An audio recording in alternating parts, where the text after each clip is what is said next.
Join me, and together we can rule the galaxy. Destiny and subscribe if you only knew the power of the sports Jedi. This is the way. This is the way. This is the way. This is where the fun begins. This is the way. This is the way. You have been well trained, my young apprentice. They will be no match for you.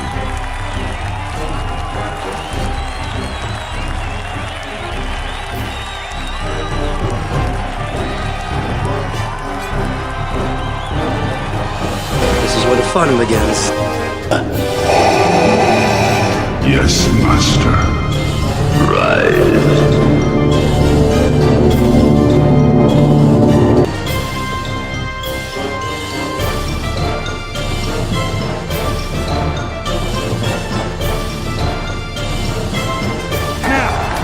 Getting away, a line drive pick of Sam Martin. Hits and runs under the 35. Starts to his left, gets to the 40, turns the corner, at the 45, 50, at the 40, at the Bills 30, inside the 20, stutter step, to the 10, to the 5, touchdown!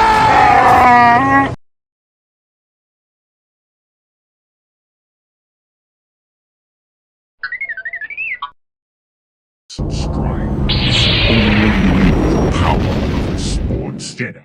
Oh, what is up, everyone? Happy holidays. Yes, we are in the holiday season for the Sports Jedi Network. The first ever NFL Black Friday game. This is the watch along. Our New York Jets take on the Miami Dolphins. Salute to everyone. I hope you guys are happy. When, of course, what they say, full stomach is always a happy soul. So I hope you guys have your leftover Friday.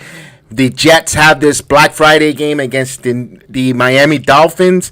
The Jets are 4-5, but the story of the game, it is the Tim Boyle era for our New York Jets. He will get the start under center, taking on those high-flying, the quickest show on turf, the Miami Dolphins, who come in and leading the AFC East here. For the Jets, it's going to be a tough task here, but nothing is impossible. You're at home. You have enough time to prepare here for the Miami Dolphins. Of course, Dolphins come in at 7-3. It looks like a beautiful afternoon in New York, maybe a little chilly. The Miami Dolphins are favorite, a 9.5 road favorite. The over and under 40.5 points. Remember, bet with your head, not over your head, and good luck and make on that wagers. So, my keys to the game here for the Jets to win this game against the Miami Dolphins is field position. You have to shorten the field against the Miami defense. You also got to time of possession. That means the running game is going to come into big play here. Dwayne Brown has been activated. Not sure if he's in the starting lineup for the offensive line for the New York Jets. Mekhi Becton is out with that ankle injury. The Jets, again, continue to have that makeshift offensive line.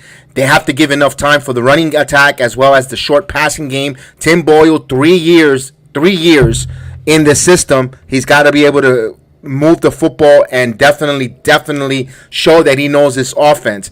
I think the Jets offense is going to look much more better. I don't know if they're going to put up the proper amount of scores they need to beat this Miami Dolphins team. It's going to be interesting as we say what's going on to Chris the Flash. Thanksgiving was phenomenal. It is Leftover Friday as well as Black Friday, but in our home it's Leftover Friday. And of course, I want to give a quick public service announcement for those who have all this leftovers, and by tomorrow you're tired of eating leftovers. Just don't toss it in the garbage.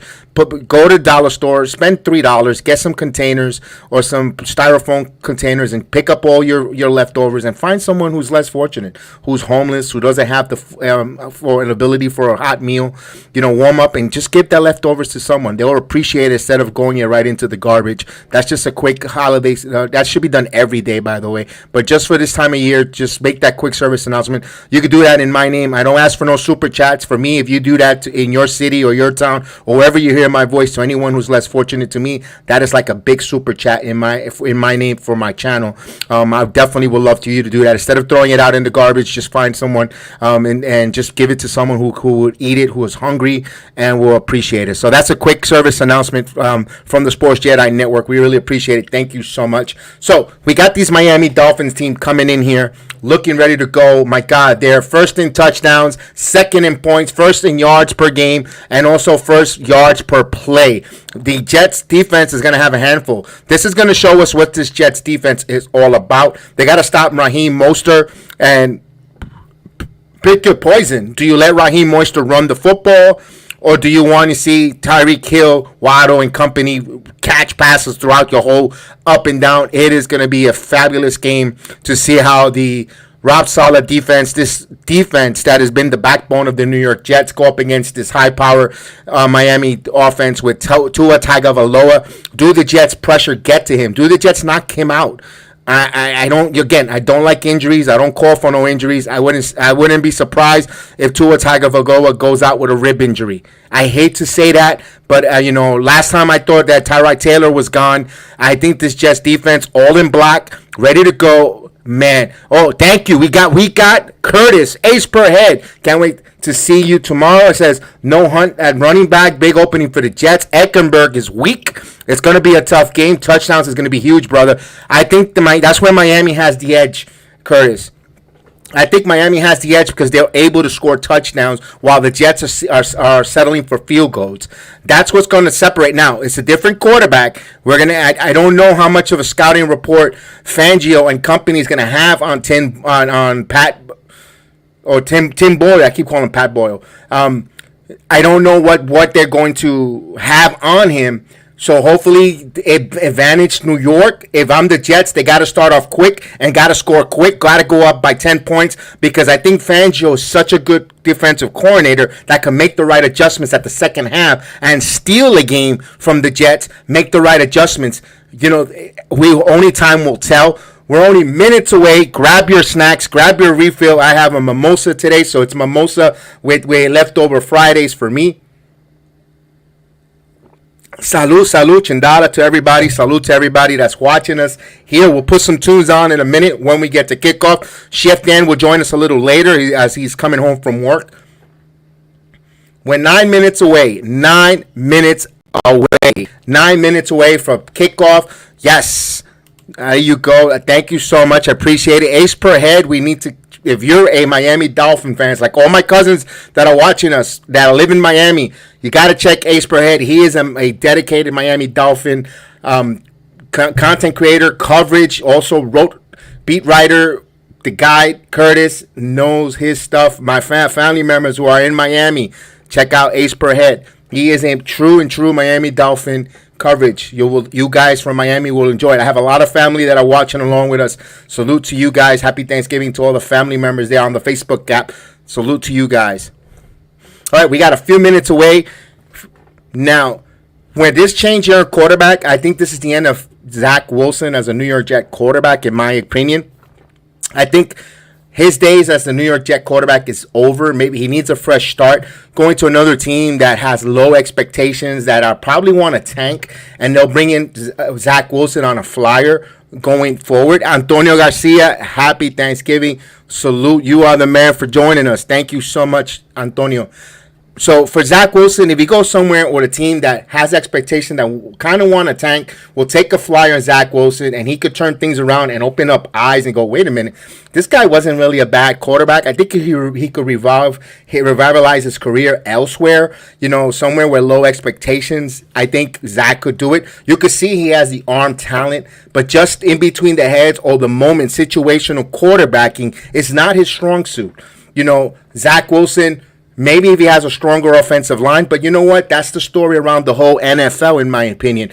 Everybody has a weakness at offensive line. You have Miami with Eckenberg. You have, even the Kansas City Chiefs have some question out the offensive line. You've got all over, not just in Buffalo, and all over the NFL, there's always this issue with everyone's offensive line. It's the quarterback who could read the football, get it out under 3 seconds, find the right play, and capitalize or compute what the defense is showing and making the right decisions is what separates the men from the boys, in my opinion. And I think Zach is still a go. Everyone says he's 23 years old. Yes, he's still a young boy. Remember, and nothing against the BYU quarterback system. It's just not the up to par echelons of collegiate football to translate to an NFL quarterback, in my opinion. So for Zach Wilson, I wish him nothing but the best, but I don't know if he's going to stay in the league long. Jerry Brown, what's up, Jerry? He says, oh, man, are you? Yes.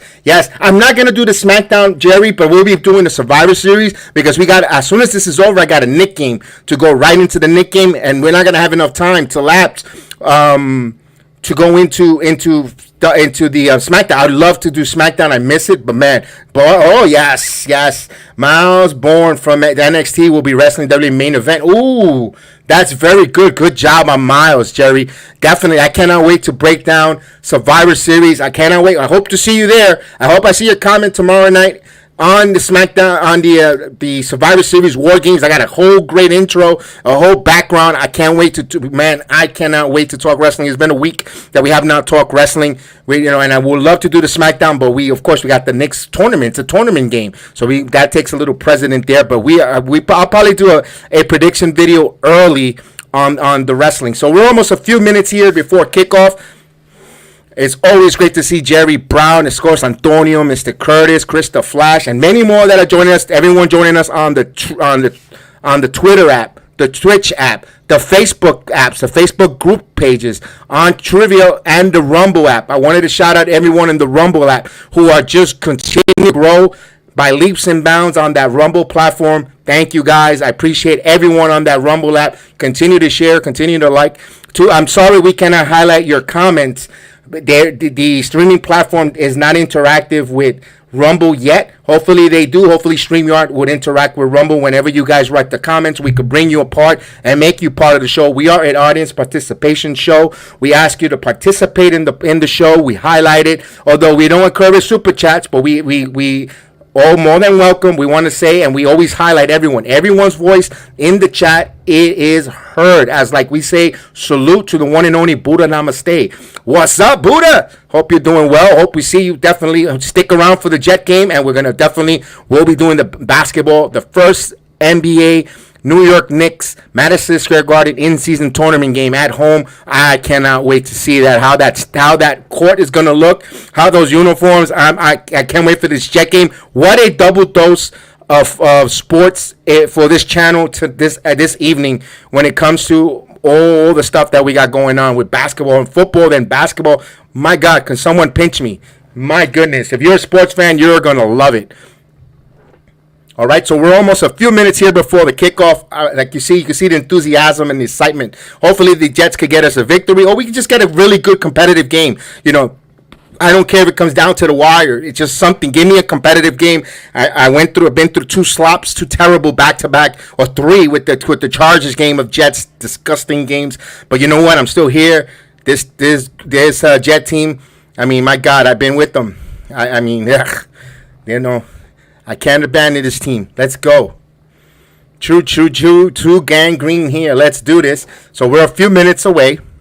And, of course, we got Jerry Brown talking to us about some wrestling. I can't wait to talk about that. Will CM Punk be at these War Games Survivor Series? Is that the person that Nakamura is talking about? Only we know Shinsuke has been saying he's frustrated and he wants to make a man and take care of this problem. Is that CM Punk the problem? Only time will tell. Only time will tell. We know the Viper is back, Randy Orton. So, yes, we are pumping up the Survivor Series War Games tomorrow. We will be on here as well doing that. That is one of the biggest pay-per-views of WWE, one of the major fours. Well, we'll be there doing it live. All right. So, I hope you guys have your fantasy football ready to go, your lineups already. I know the Cowboys, they're undefeated at home, and they have not trailed all season at home. That means they're going to get destroyed first round like they normally do. Like death and taxes, the Cowboys are going to get destroyed at home coming this postseason. You could smell that. You could smell that choke job there coming from those Cowboys. But the games last night, I didn't see the 49ers and Seattle game. I don't even know who won, to be honest with you. I didn't even bother looking. But I know the Green Bay Packers, what a victory going on the road and taking care of business against the Lions. Boy, does that humble the Lions up. They thought they were pumping in and running into the Super Bowl, at least to the NFC title game.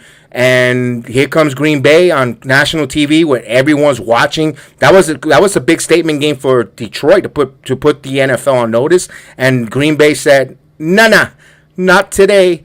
And they went out and took care of business there on Thanksgiving, the first game of 2 there. But the Dallas Cowboys were very impressive, from their secondary to their pass rush, and all I could think, I could still hear Dak Prescott. Here we go. All I kept hearing him. That's what you caught on the microphone through the whole game.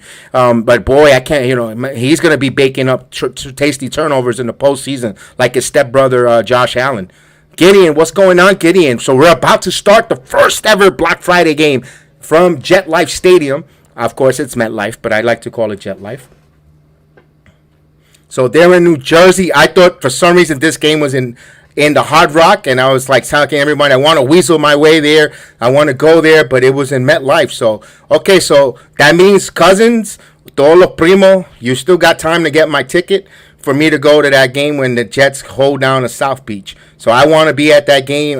Hopefully, Cousins, you have an extra ticket for your cousin here, Jedi, to go out there. Now the Breitling train services is running, so I would love to go. I'm a train ride away, although I fly like a JetBlue, so I will be there. So as long as the ticket is provided, I will be there, cuz. So you guys are on the clock. Laugh out loud. All right. So I like the introduction package here for this game. And it's funny because we are going with classic rock. So it is classic rock tonight. This afternoon, we're going to play a few classic rock tunes, a little bit 80s here. So we're adding something different to the watch along. We want to be different from everyone else. Add music. So we're going to put some music that we're allowed to play by the YouTube providers. So, of course, it's all YouTube provided music. I had to go through the whole catalog and be able to pick out something similar. But let's go. We're waiting for the kickoff. One kickoff starts, we will have classic rock. It will be classic rock Black Friday here. JetLife Stadium is a nice come you up. No, I did not. I would love to take credit to that. That has been said by many others. No, JetLife, I did not come up with that. No, I cannot take credit. I will be a bold-faced liar if I say I came up with that. That has been said by many. I just repeat that. I think Rogers said that one time, and many others said that. Yes. Hopefully, it is Leftover Friday, not just Black Friday. Leftover Friday. And then tomorrow is National Charmin's Day. You know what happens after that? Why is National Charmin's Day? Because you're going to be using that toilet paper. All right, so we're about to take kickoff here. Miami won the toss, so the Jets will receive it first. And let's go. We're about to kick off, and we're going to start with the first tune. Let's go. And off we go. And the Jets will have it on the 25-yard line. Let's go. First and 10 for New York on the 25 with Tim Boyle under center. Hey, he is the quarterback. No relation to Pat Boyle from WFAN. Giving you a cheap shout out, Pat Boyle. All right, Jets are in their black uniform. I have to get me a black jersey because I didn't know how long they were going to stick around. Maybe Santa will bring me a New York Jet black jersey this year. All right, so Tim Boyle was under center. Actually, no, he is in shotgun formation. Garrett Wilson in motion. Breece Hall is the running back. First and 10 now, and here's a running play, and that is going nowhere. So it is a back to the line of scrimmage, no gain. This shotgun formation and first down. Can we just get under center and just play traditional football? I mean, I sound like an old man, get off my lawn. But you know what? It is what it is. All right, let's go. 2nd and 9. So it was a pickup of 1. Yes, Jerry, I definitely see you tomorrow. I definitely want to see you there tomorrow. Let's go. With the OVW Young Randy. Ooh, like that. I like that analogy. All right, under center now with the fullback. Toss here. Here's Hall. Hall with some running room. Hall. And he got a nice run there. He's 3 yards shy of the first down. So it'll be 3rd and short for the New York Jets. Ooh, Jerome Baker comes up a little hobbly there as he gets up. It'll be here's the first third down of the game here. Now let's see. The Jets are in total last place on third down deficiency. This is 3rd and 2. This is from the shotgun formation now. We got 3 wide receivers bunch up to the left. Jets are going from left to right on your TV screen. Now Boyle.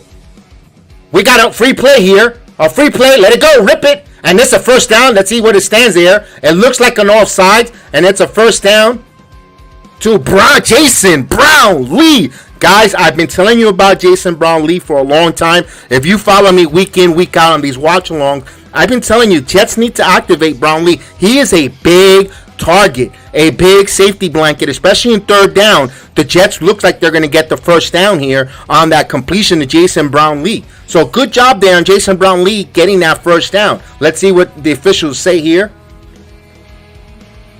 Offsides on the defense, so Jets will get a first down.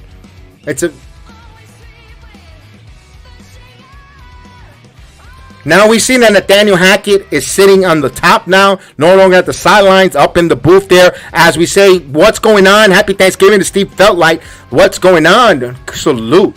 Believe 49ers versus Chiefs for Super Bowl. Ooh, it could be possible. It could be possible. But I think the Chiefs are going to get picked off for some reason. All right, under center now is our boy Boyle. Brown-Lee in motion now. And this is a play action. Rollout. Gives it to the tight end, but he could not complete it. Again, incomplete there. Intended for 𝑻𝒉𝒊𝒔. All you got to do is soft toss it. He would have had a big play on first down there. You would have got close to 7 yards. The inability of Jets quarterbacks here to complete the short underneath simple dink and dunks is hurting them. You saw Tim Boyle there, couldn't complete that. He just got to toss it softly there to Rucker. He's running with that football. Incomplete. Now 2nd and 10. Under center is Boyle. Conklin, the tight end in motion. It's set. And now Breece Hall. And Breece Hall lost 2 yards there. Very predictable. Hackett back to Rick, very predictable in 2nd down. They had the incomplete. They're going to run the football. They stack the box, and that is a loss of yards. 3rd down, 3rd and long. I think Ravens. You know what? I think Ravens are playing so well. I know it's so easy to say the Ravens, but man, you know why I think it's the Ravens? Because of the quarterback. All right, here we go. 3rd and 12. Fangio, would he send a blitz here? 3rd and 12, right receiver, empty backfield. Boyle looks, plenty of talent, throws, gets it underneath, and it's not enough for a first down. And that was for Garrett Wilson, but it was very short. Jets will punt. So they get the first down either on the penalty. They should have kept the penalty. They should have just went with the reception, but they kept it. So it's not really considered a 3rd down conversion. They got the penalty. Now the Jets will punt. I didn't like that play calling, especially on first down. Simple inability of just executing your plays. Jets got to execute the play. I like the call from Hackett, but then he got too conservative for 2nd down. Here's Morstead. Berrios, that hack, is in to run it back. He do shit with the Jets when he was here. What a waste. Fair catch. That's Mr. Fair Catch Berrios. That's all Bustin' Berrios do on a punt. Fair catch. They should call him Fair Catch Berrios because he stinks. Oh, the Rangers are beating. You know what? I forgot about the New York Rangers playing this. They were playing the 76ers, not the Phillies, the Flyers. I forgot all about that. I've been following the Rangers, and we haven't done a watch along all season, and they've been on fire. So the Jets punted. Now we're going to see the high-powered Miami offense coming on the field against this New York Jet defense. Probably ranked 3rd in the NFL as one of the best defense in all of football. And I didn't put I forgot to put the score. I'll do that right now. Let me edit all that. As we have a timeout, I'll move my mimosa over a little bit here.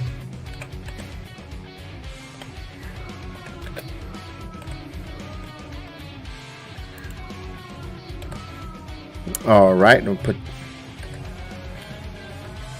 as we have no score. Jets I'll get the scoreboard up in a minute, just so those who are following along with us, so we make sure. It is the holiday season. Yes, it is the holiday season. I can't believe it. All the ho-ho-hoing and all the eggnog and all the good stuff when it comes with the holiday season. Next thing we know, we're gonna have that the New York Knicks Christmas game, and that's gonna be our third annual, by the way. Third annual. We've been doing it now for 3 years. Every Christmas morning, myself, Chef Dan, everyone in the Jet chat, all joins us. I love it. That's one of my favorite times. That's a Christmas tradition now on this channel. That game, we all either wear in our pajamas and everyone joins us. One of the highest rated shows that we have on our program, besides the Lakers, when it comes to the basketball. I love it. I look forward to that every year. Every year, always look forward to that game. I hope they keep the Knicks always on Christmas. All right, so we go. You're going to see a ticker underneath here, first quarter. All right, we're going to come back here. So those that are watching along or you have me on mute, you can at least see the score. And I appreciate everyone that joins us. Wow. Look at the colors on Central Park. Looks beautiful. Boy, this is the time of year I do miss New York and Christmas. All right, so here is Tua under center. First and 10 on the 20 on the 15-yard line. I know, what a play there. Broken up there by none other than Quentin Williams. He stops Morstead on a loss. Now we go. Here comes the damn officials with their flags.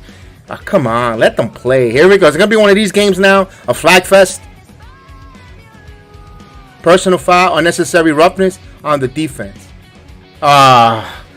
Self-inflicting penalties are hurting the Jets. So it was Quentin Jefferson with an unnecessary roughness. So you went from a good play. That's been the Jets season. They go in there, they play a hell of a play, and then here comes the wet blanket, unnecessary roughness, undisciplinary moves, and a dead ball foul. Oh yeah, he hit his head there. You gotta hold your composure there. And that's a little ticky-tack for the officials, but they're setting a tone. I can't get mad at the officials. They're setting a tone here. It's first and 10 now on that unnecessary roughness. Add 15 yards. So it's on the 26-yard line. Automatic first down. The ball will go to the 26-yard line instead of being at the 11-yard line. So that's a big field position there. You, instead of setting the Dolphins back and pinning back on defense and shortening the field, you gave them 15 extra yards. Can't have that. First and 10 now. A new set of downs for Miami. Under centers Tua Tagovailoa. He's going to play action. Looks, surveils, throws underneath, and he gets a complete, and that's dropped. And recovered by Morstead. Let me see, is that a catch? I thought that was an incomplete. But they're going to give him a catch there as Morstead fumbled it and recovered. Davis on the stop there. I got to see that. That's a close one. That's a close one. That's a catch, 2nd and 5. He did do, wait a minute. We got a challenge flag by the head coach. So it's going to be a challenge there. Did he had enough to do a football move? My question is, ladies and gentlemen, you guys in the chat, what's your guys' thought? Did he do a football move to consider that a fumble or an incomplete? We'll see now. One thing I like about early part of the football games, guys, they have the expedited replay with the folks in Secaucus or New Jersey there, where they see that the NFL offices, they expedite this, so we don't have to really sit around and wait along. Remember, it has to be inconclusive evidence to change the call on the field. We'll see what the ref officials will say here. We'll wait. They'll take a timeout, but we'll stay here and we'll find out what's your thoughts here. We'll ask you guys, what's your thoughts? Incomplete pass, or is it a catch Is it a catch? Is there a football move where it warrants a fumble? Interesting to see if it would have went the other way, where the Jets would have picked up. Miami would have probably challenged it as an incomplete. So that's a slippery slope play there. The first slippery slope play of the game here. We'll see which way it goes here. Again, we appreciate everyone watching with us on all the different platforms. Again, thank you for choosing to be here on the Sports Jedi Network, JETS-ALORIDAN podcast, the watch along.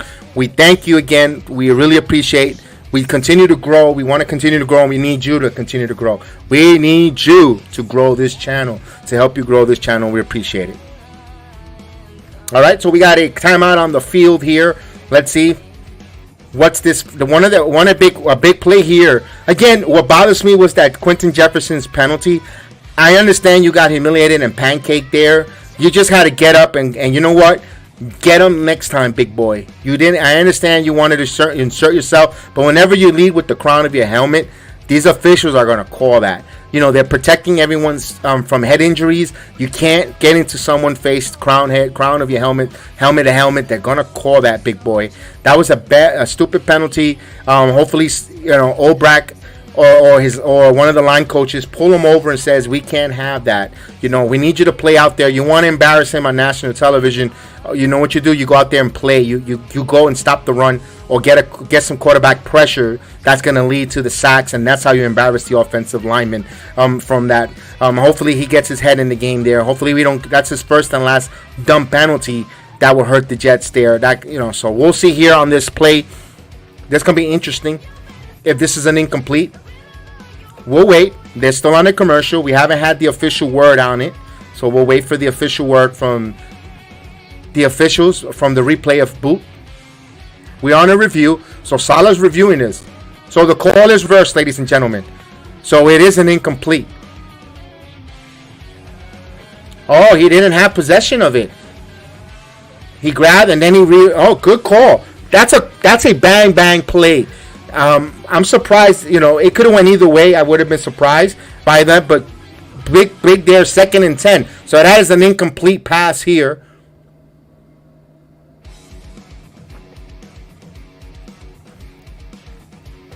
All right, 2nd and 10 now. 2 under center.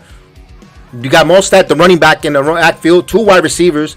And they're going to give this right to Hill. Now Hill gets a pickup of 3 yards. So he gets a couple yards here. It's going to be a 3rd and long. Can the Jets get off on third down here and stop this Miami offense? Miami offense now. Tua is 70% completing, almost 3,000 yards in passing for Tua Tagovailoa, 21 touchdowns to 8 interceptions. We're hoping to get another 2 more and have him a full double digits in the interception this afternoon. Jets are hoping. 3rd and 8 now. Shotgun formation. Mostert in the backfield. You got 3 wide receivers. Now, Tagovailoa, play clock to 3. Now, looks to shoot, throws. He throws this one deep over, and he's got, Hill in motion. And, wait a minute. Hopping away is Hill, though. He is hurt there. Looks like he just got his shoe. Looked like he got hit on his heel. So, Hill, who's been banged up. So that was Tyreek Hill burning DJ Reed over the top. That was a beautifully thrown ball there by Tua Tagovailoa. It was just put in the right spot. And what a tackle there by DJ Reed. It was a clean tackle right to the ankles. And I don't know if he got rolled up in that terrible MetLife turf. All right, 37-yard line now. That's a big play. And this one, here's Waddle. Waddle on a pitch and run. And Waddle got it close to a first down. He kicks up 8 yards there. So nice wrinkles there by the Miami. Seeing there Waddle in motion and got the direct snap. And he took it there for 8 yards. That's innovative. That's innovative offense. And the Jets got that type of skill set. They don't use those kind of plays. And especially with a Zach Wilson, when the team is struggling, can you put a Gibson to get those kind of moves? Or even Garrett? It very innovative. I'm a little bit envious on their play calling here on Miami a little early. 2nd and 2 now. Shotgun formation now. Tua looks to throw it underneath and incomplete. That's off the hands a smite. So it's 3rd and 2 now. Here's another 3rd down now. 3rd and 2 now. If you're Miami, you have an opportunity here to do what you want here. You could run the ball with Mostert. You could pass. If everyone is covered, Tua could take off for the first down himself. It'll be fun. It'll be interesting to see if the Jets leave a spy, shadowing Tua Tagovailoa if he's going to take off. So this is interesting here. Big 3rd down here for Miami and for the Jets getting off the field. 9:31 left here in the first. 3rd and 2 now. Shotgun formation. And we get a timeout called by McDaniels and the Dolphins. First charge timeout for Miami.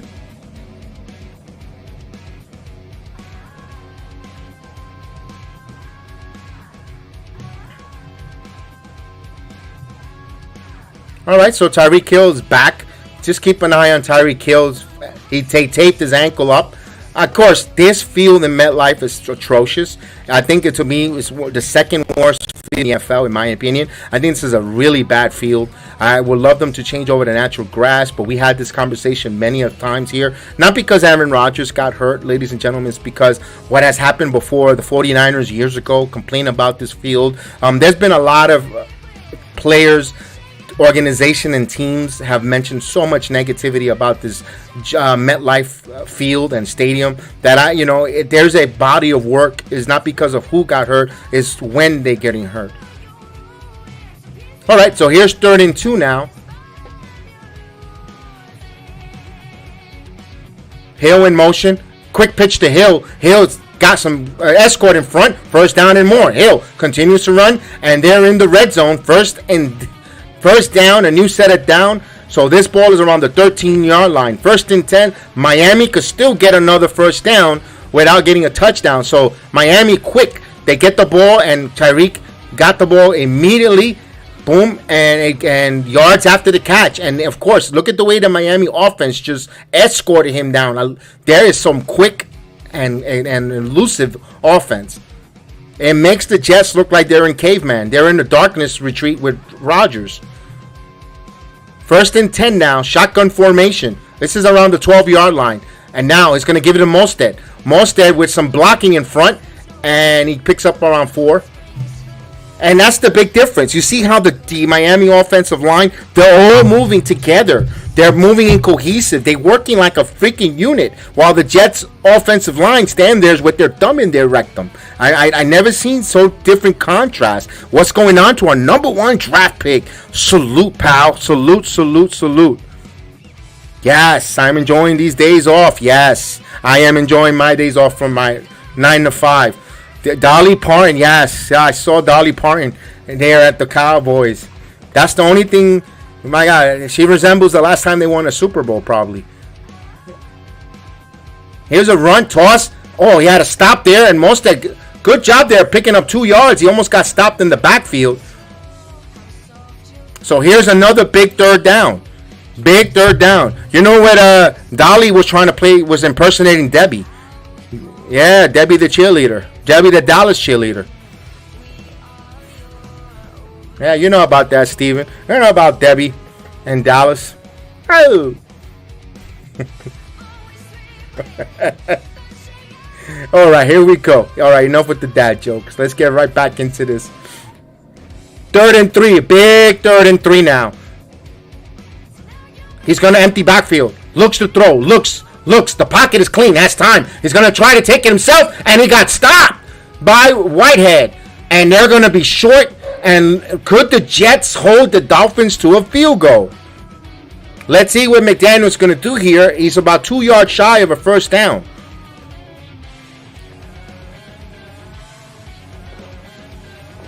He's leaving the offense on the field. 4th and 2. Boy, the Jets could come out with a big stop. That's a big momentum change. What they're saying about, this is more an indictment on Hackett more than the quarterback. 4th and 2 now. 4 wide receivers. Tight end in motion. Tua throws one-on-one. And incomplete! The Jets come off the field. Sauce Gardner covered Tyreek Hill all over it. Miami turns the ball on down. And 1st and 10 for New York. Oh, baby. Take that, Kevin Harlan. Let's go. And Tyreek just could not hold it. Hey, yo, Steven, I saw that, but I like Dolly. She's an icon, though. She's working 9 to 5. All right, we got a timeout. I need a refill.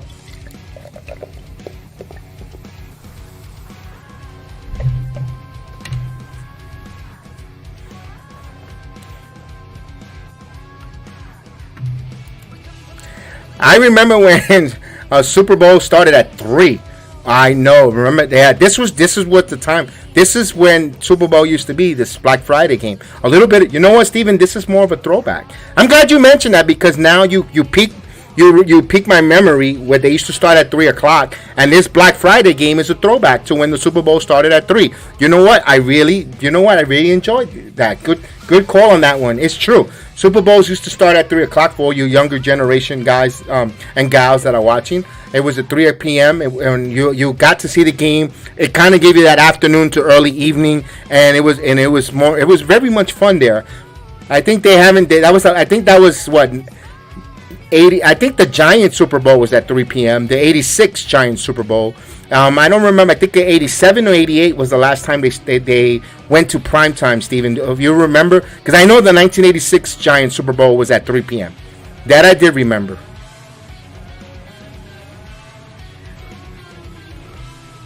So as we wait here,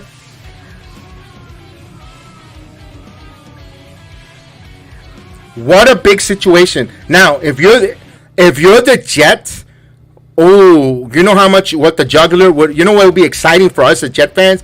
You take this football after stopping them on 4th and 2, and you go score a touchdown. You know how much high and flying the Jets off defense will be if the Jets go and score a touchdown. That defense will be coming out flying and becoming inspired. You talk about complimentary football. If the Jets go and score a touchdown and give 7, that defense is going to be hamming it up. You think the Christmas ham is juicy? If they score a touchdown, the Jet defense is going to be just, oh, that's nasty cut. Tua, nasty. So nasty. Took a piece of flesh out. The Jets will get it on the 5-yard line. Now, Boyle got under center. He's going to give it here. Play action. Boyle, throw the football. Is that going to be an incomplete? The Dolphins pick it up. That should be an incomplete, but did it make the line of scrimmage? Would it be a safety? That's an incomplete pass, but did it make it to the original line of scrimmage? Now all the officials are going to scramble together and check it out. Do we get the KY jelly or not? Let me see. Let's see what the official says. Incomplete pass. So the Jets dodge a bullet. So as the officials, you could put the KY back into your pouch. Incomplete. I don't know how Boyle got it out there. Almost had a safety there. Boyle held it on too long. Boyle held it on too long. And can a Jet wide receiver get some separation for the love of Pete? All right, incomplete. 2nd and 10. Under center now is Boyle. Gibson in motion. And you're going to give it to Hall. Hall slips down and gets nothing. He gets maybe a loss of 1. So this offense is stumbling again. And it's not Zach Wilson's fault here. He's not under center. I think the play call stinks here early.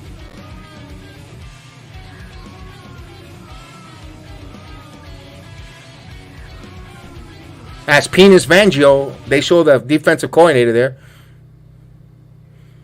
All right, Boyle under center. 4 wide receivers.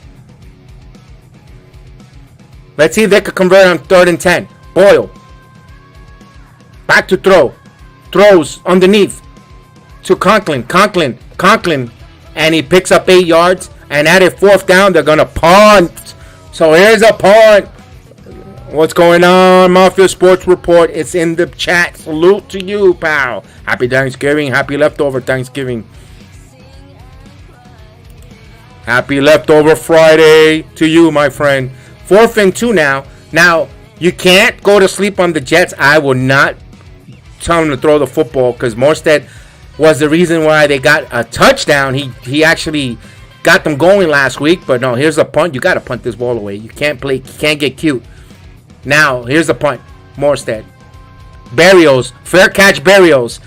Wow, he ain't going to fair catch it. Berrios, and of course he goes down. That guy sucks. I'm glad the Jets got rid of Berrios. He's either fair catch or he goes right into the defense. I'm down. Thanksgiving was great. Thank you so much. Appreciate it. All right, so here comes the Miami Dolphins back on offense. Tua, who had a chunk of flesh cut off last time up. They put a Band-Aid on him. That looked disgusting. There's that MetLife turf.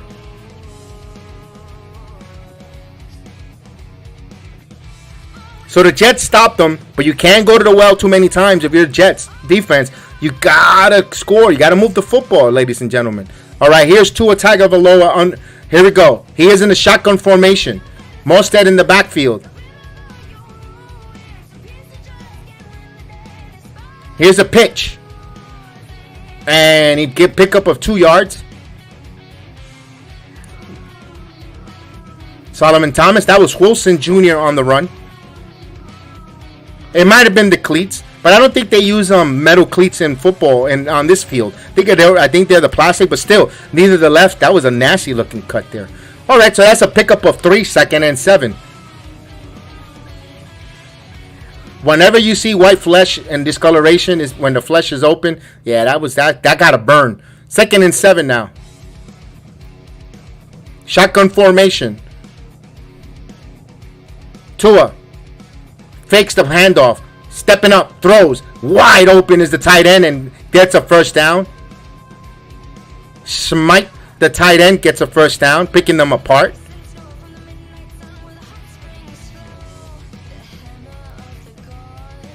Oh yeah, it's right now. It's all white because it's flesh, but then the blood is gonna rush to it eventually. That's why I put the Band-Aid.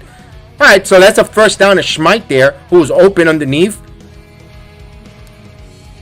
That's a first down. They'll move the chains here. Tua's 4 of 10 with 70 yards to start here. Under center now.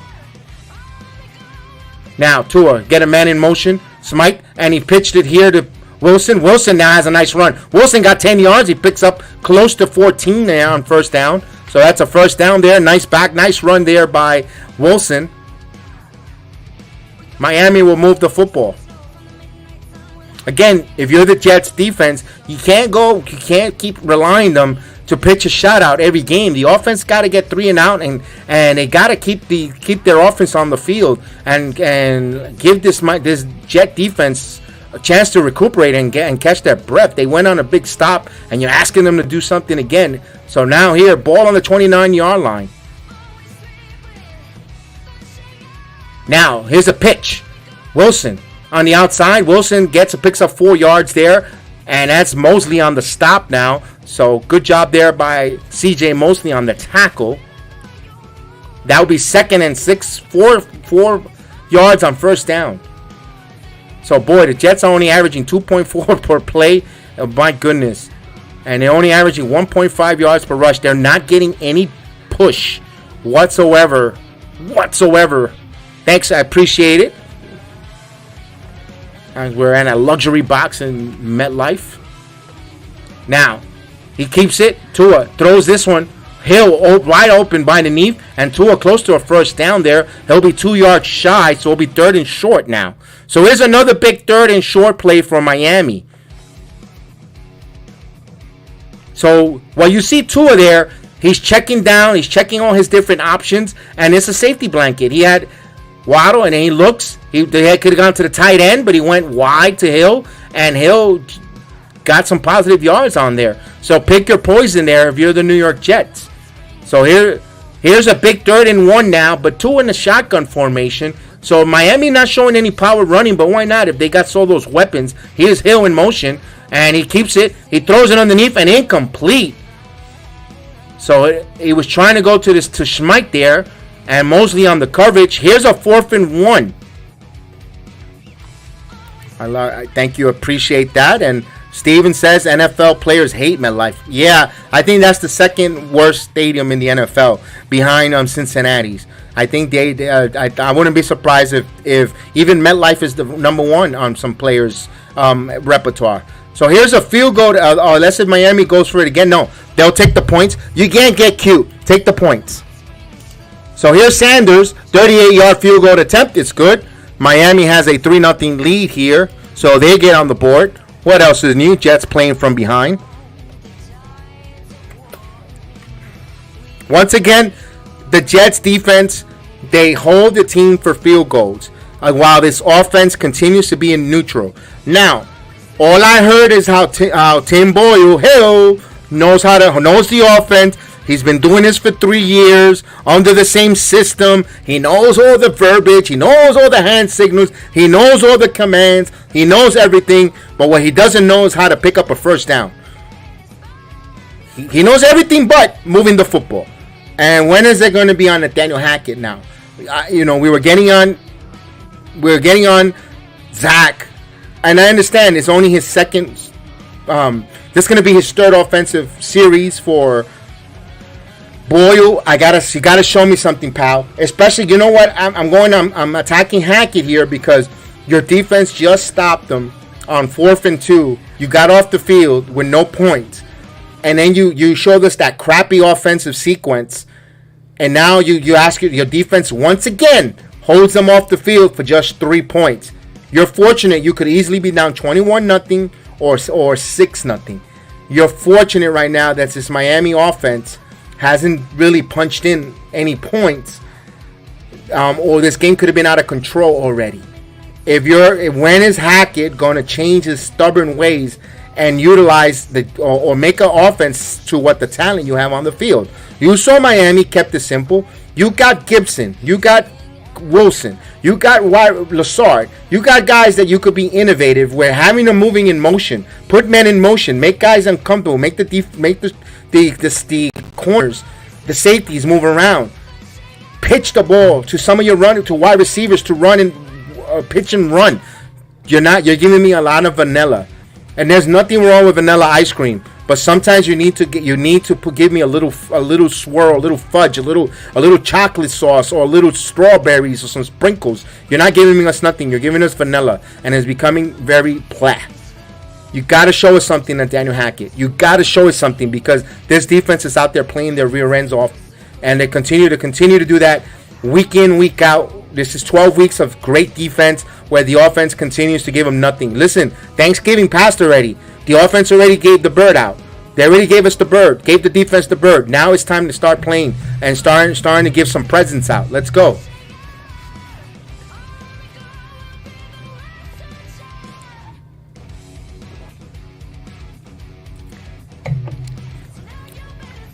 A little bubbly. Cool. And here's a kickoff. 3-0. This was going to be a touchback, so you know they're going to get on the 25-yard line. 1st and 10 on the 25. Yes, the Jets are no longer Jets. Should be called the Walkers, the New York Walkers, because they can't even get anywhere. Or the Crawlers, because they can barely crawl for a first down. Let's go.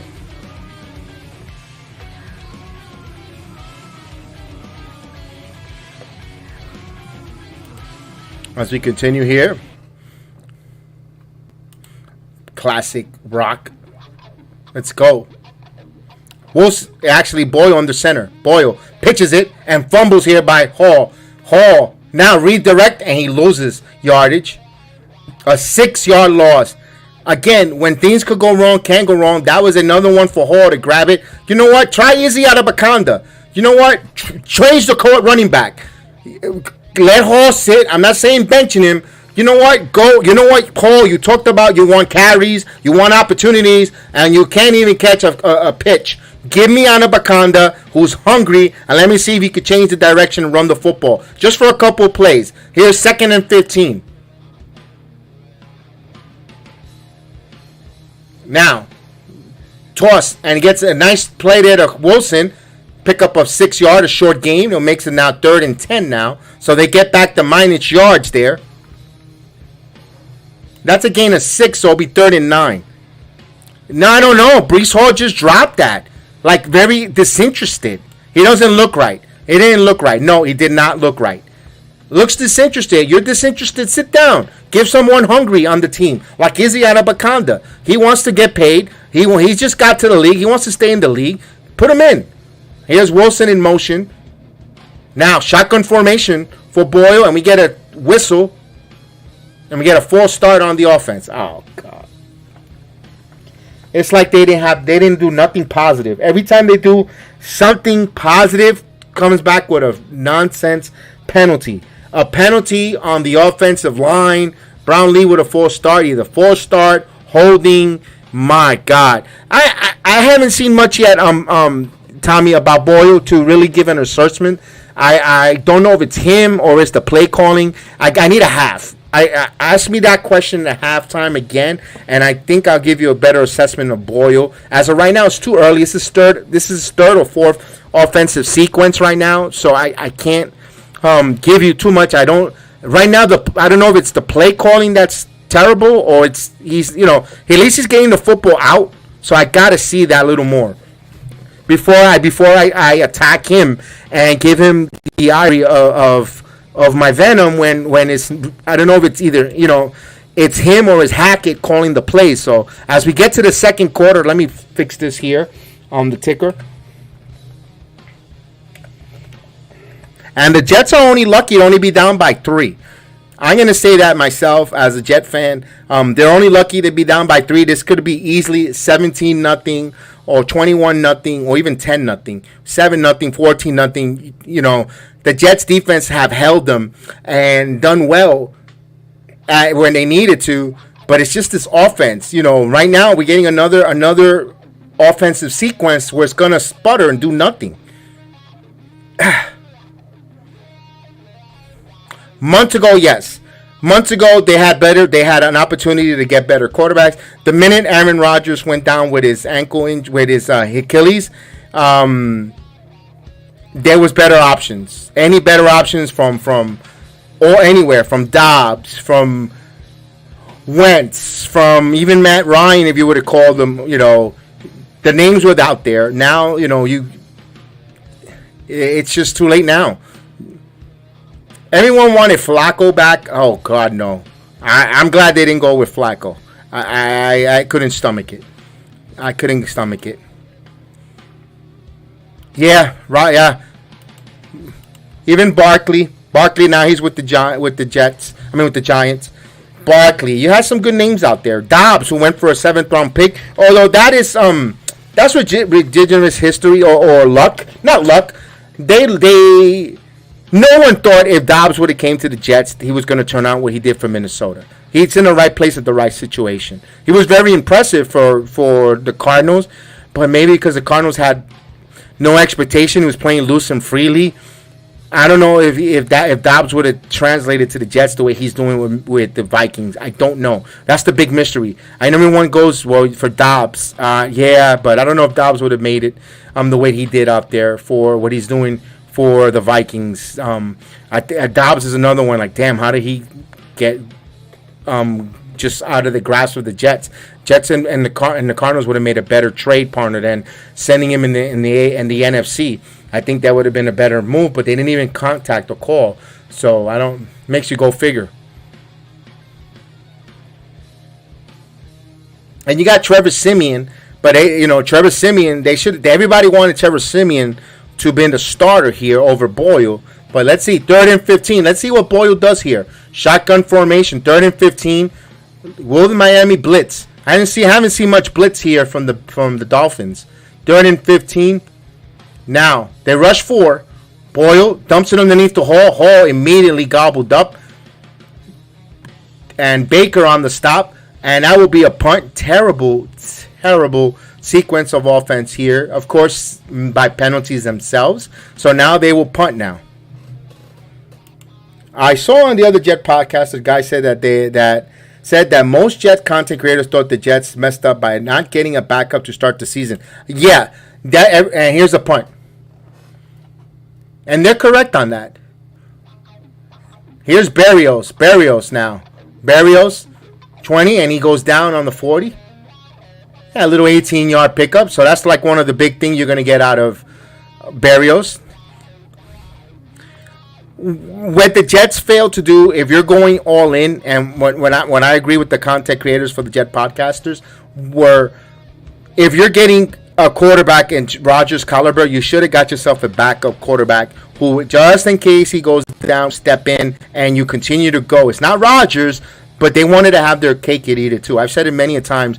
They wanted to get their cake and eat it too. Have Zach learn under Rodgers, try to develop him in case Rodgers goes away in 2 years, 3. Then Zach could come in and take over, and that didn't work. Now it backfired. It blew up in their face like a cigar, like a exploding cigar. As here's a running play by the Dolphins, and that's slow to develop, but they pick up 4 yards there on first down. McDonald in on the stop. And if you're playing the West Coast offense like they're supposedly doing, where's the dink and dunks, the short underneath stuff? They're not even doing that. They want to say they're a West Coast offense, but they don't even show you semblance of it. So it's 2nd and 6 now. I don't know. I ask anyone, what are the Jets' identity on offense? They're not even running the football. Under center is Tua. You got a fullback and a running back in the backfield, and they're going to run it, hand it off here to Mostert. And he just got back to the line of scrimmage. So it'll be 3rd and 6. Good job there by the Jets defense on coverage. McDonald again on that stop. And Mosley as well. 3rd and 5 now. So it was a pickup of 1. They gave him 1 yard on that. All right.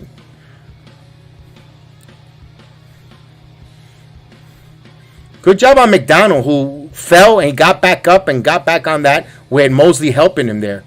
And Will McDonald, second half, is going to be a problem. Another member of the Jet defense is going to step up. 3rd and 5 now. Shotgun formation. Jets are the lowest rushing blitz team in the NFL. Oh, this is going to be a false start. Free play for the Miami Dolphins. And they'll throw underneath, and they're going to get a first down. Either way, they were going to get a first down as Waddle gets it just around the 45-yard line in Jet territory.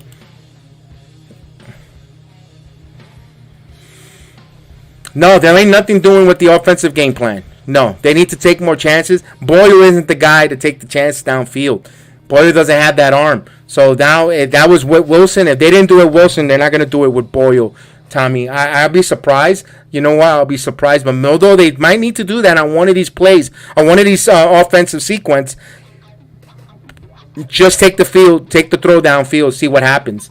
All right, 1st and 10 now. Ball on the 45-yard line in Jet territory are the Dolphins. Under center is Tua. Tua now. Play action. He's rolling out to the left. Throws, and that is incomplete there. Couldn't be handled there by Hill as he bobbles it.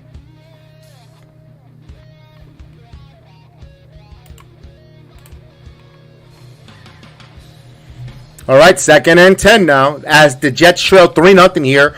With 12:25 before halftime in the second quarter. Black Friday game here on the Sports Jedi Network. JETS-ALORIDAN podcast. Thank you for joining me this Friday evening, early afternoon or late evening. Salute. Shotgun formation now. Hill in motion. Play action and running up the gut. And nice positive yards there by Mostert. And he picks up 7, goes to 6 yards. So it makes it now 3rd and short, 3rd and manageable. See what Miami does? They keep they make these 3rd downs manageable. They keep it manageable. They make it close. 3rd and 5 now. Instead of 3rd and 15, 3rd and 12, they keep everything manageable. That's a big difference between the Jets offense and the Miami offense. And they have 22 plays to the Jets 11. So they're doubling the amount of plays on offense. That's a lot of plays for this defense to be on the field here. Here's a big 3rd and 5. Now, Wilson looks, throws underneath, and there's a first down as he goes down there to Wilson Jr. And they move the chains now. Slowly but slowly dissecting the defense. And this defense is starting to suck wind. Because the inability of the Jets offense to stay on the field past 3 plays. You can't continue to ask this Jet defense to pitch shutouts. It just cannot happen in this modern day NFL. Boy, the only thing the Jets could save them here is a turnover. They need a turnover. Waddle in motion. Now, gives it to Wilson, and Wilson picks up 2 yards on first down. It'll be 2nd and 8. With the 11-minute mark. Yeah, it's bad for the defense. We're wasting a Super Bowl caliber defense because you can't bring everyone back. You know that players are going to find new contracts, cap situation, yada, yada, and we're not going to keep this defense intact. And that's the sad part about it. You're going to lose this defense here. All right?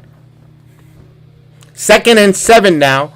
This football is right at the 29 to 30 yard line, in between the 29 and the 30, and he's going to pitch it to the back here. Mostert now, and motion, and he's going to pick up, well, how many yards are going to give him? They're going to give him 2 yards there. It'll be another 3rd down.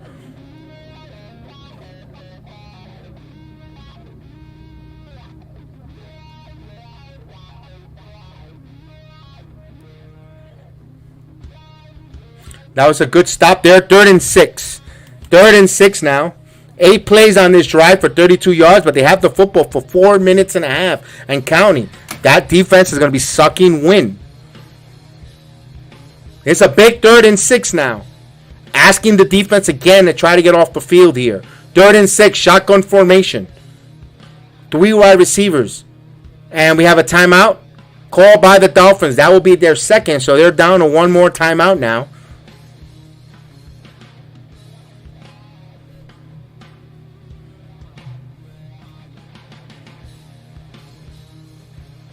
And look at that. There's a flood in. I guess there's a flood in MetLife because McDaniel's got some freaking capris. He's got some capris and he has some high waters. And he forgot to pay for the sneakers. He still got the tag on.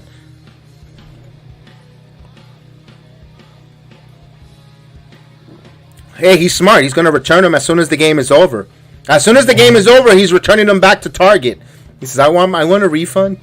He's that type of guy. He wouldn't be surprised, one of those that wears the sneakers once or twice and takes them back. I like his Invicta watch. I could tell an Invicta watch a mile away. All right, here's a 3rd and 6 now. Hill in motion. He's looking for Hill. Tua throws on back foot, and this one is caught in traffic. Almost had a pick there. And he threaded the needle to Waddle, and it is first and goal for Miami now. That was a dangerous play there. Jets who are ball hogging, and that was an opportunity for the Jets to come out and take the ball away, and Tua threaded the needle there. I got to give him credit. He has some guts to throw that ball there. And, just a little bit late there was Amos. Amos almost had that one a little bit late there. And here's Miami going quickly. And there's a running play, and they'll pick up 1 yard. Mostert to the 7-yard line. 2nd and goal.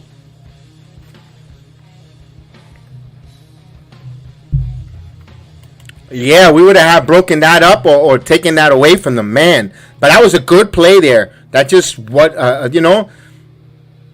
day late and $1 short.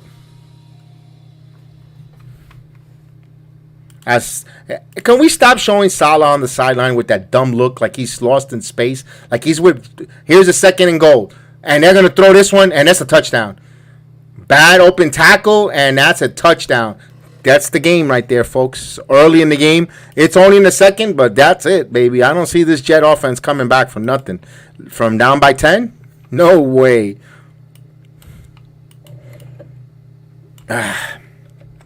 Thank you for playing. Thank you for coming up. That sucks.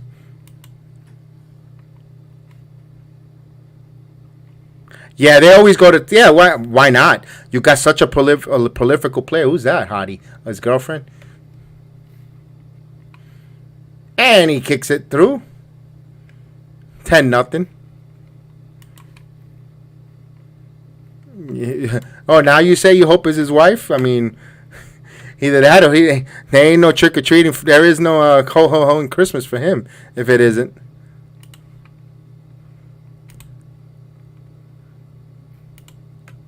Nah, the Jets ain't gonna... They're not gonna come back from this. They're not gonna do something. They're gonna go down. They're gonna go down. They're done. They're done. 10-0. The only way the Jets were going to be a competitive game if they were up, 7, and they keep matching. They keep matching it and keeping it where they keep field goals instead of touchdowns, and they're up, two field goals, and I don't think they're. I don't know. I don't trust Nathaniel Hackett to trust here Boyle. You gotta open up the offense, and we're down 10-0. I don't know if he's going to run the football. Breece Hall looks disinterested. And then you got Dalvin Cook, forget about it, who doesn't even want to be on the team. That's why I didn't even, when I talked to you about earlier about running the ball, run the ball with Izzy Anabakanda. I wouldn't even go to Cooks. Cooks don't feel like he wants to be on this team. Hall doesn't feel like he's interested. He looks like he ate too much stuffing. He's full of stuffing. Can't run. I mean, he looks so disinterested here. He's like, can we finish this game? I got some Black Friday shopping to do. That's what Breece Hall looks like. He's missing out on some shopping that he doesn't want to be in this game. When do they go to Trevor Siemian? The question is, when do they go to Trevor Siemian? Do the Wildcat, anything. We'll see.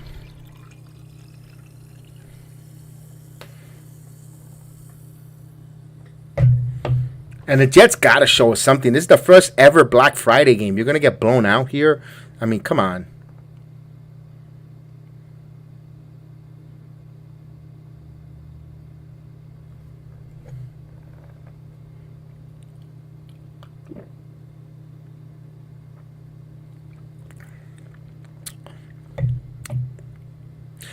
I don't know if they'll change it, though, now.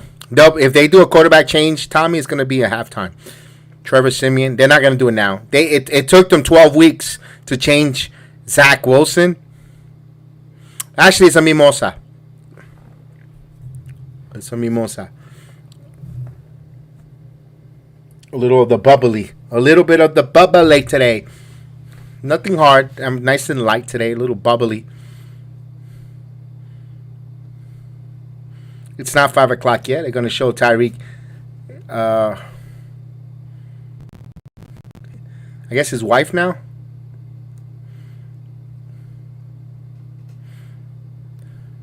She gives me money when I'm in need.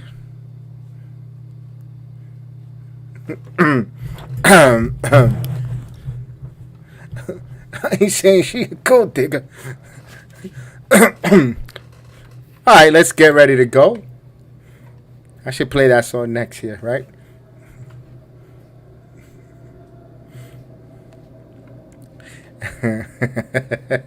Let's go, Jets. Wake your butts up. Let's go.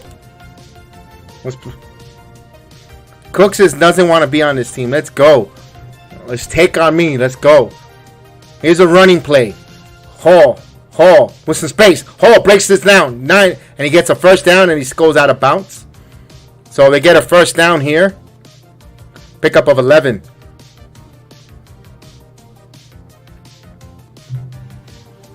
I like that they were under center.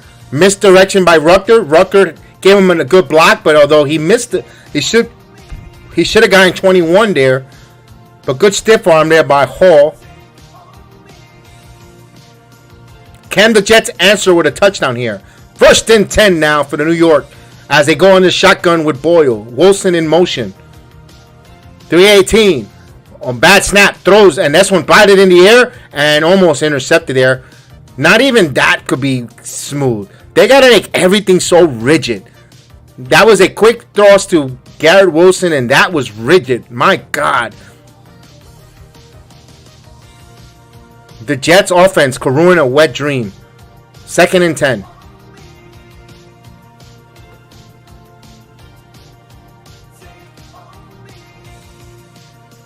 Boyle should have just handed it off to Cooks. Yes, we caught a break there. We did. 2nd and 10. Boyle throws underneath the Hall. Dinking dunking. Now Hall. Nice pickup on 2nd down. It'll be now 3rd and manageable. 3rd and 3. 3rd and 3 as the clock runs. 7:25 and counting. Here's a big third down as Aaron Rodgers is at the sideline. Yo, this is your protege. You gotta get Tim Boyle to boil around because it looked like I'm about to throw some hot boiling water on his ass. Here's 3rd and 3. Shotgun formation as now he's changing the play at the line of scrimmage. Let's see. Play clock now to 8. Plenty of time here. Now Boyle looks, tippy toes, gets out, sack.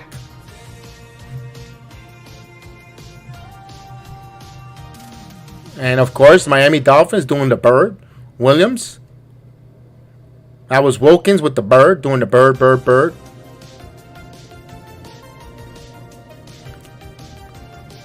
Now here's the punt. Boyle, 1, 2, 3, and he just took 2. He's standing behind there too long. 1 Mississippi, 2 Mississippi, 3 Mississippi, 4 Mississippi, 5 Mississippi. He had 4 seconds to get that damn football out. Here's a punt. Here's fair catch Berrios. Berrios now runs. Berrios and goes down. And, of course, picks up his usual 8 yards. All right, 6:09 remaining. Yes, Rodgers will be staying with the team until they get eliminated or a couple more losses, and then he'll go rehab elsewhere and go leave the team to rehab. Now, Tim Boyle, 4 seconds. You got to get the football out between 2.5 to 3.5 seconds. You can't, especially with this makeshift offensive line. You're asking for a punishment. You're being a glutton if you're staying there thinking you're gonna have 4 or 5 seconds to look for something to develop. Also, the Jets, the wide receivers getting no separation whatsoever. As much as we like to say a lot about Garrett Wilson, I'm gonna come after him a little bit. Where is the opportunity? Where is the separation or your route running? With that, where is Lassard? I haven't heard anything. Not even an intended receiver for Lassard. You know, can Hackett. I have not seen the Jets complete other than week 2, where they're in the Cowboy game, a slant. I have not seen them go to the slant whatsoever, a simple slant route. I have not even seen the Jets attempted a slant route where an intended receiver, nothing. They're so afraid of throwing the interception, or these quarterbacks thinking and throwing the interception. They don't even go to the slant. That's not even in their play design, the slant, and that's disgusting because you're going to need a good slot receiver who could run in the slant, who could get the football in and at least 7 to 8 yards in the slant, catch it, and probably could break it or catch and run and go and stride. Other than that Cowboy game where Garrett Wilson went for a touchdown on that slant, I think they abandoned it. They feel like their quarterbacks are not accurate enough. But you know what? This is Tim Boyle. Maybe Trevor Siemian. You got to bring the slant pass back into your repertoire. I don't know what are they doing in practice. I guess the catering is so delicious in Florham Park that they're going for the free meals, and it looks like they're not practicing nothing on the field. It looks like no practice whatsoever. I would love to see if Rodgers is attending Jet practice because it looked like they're not doing anything in practice whatsoever. And it shows week in, week out on this offense. My God. It's another quarter and a half being shut out with nothing. No ball movement, nothing. Can't have that. You can't call yourself a professional football team that way.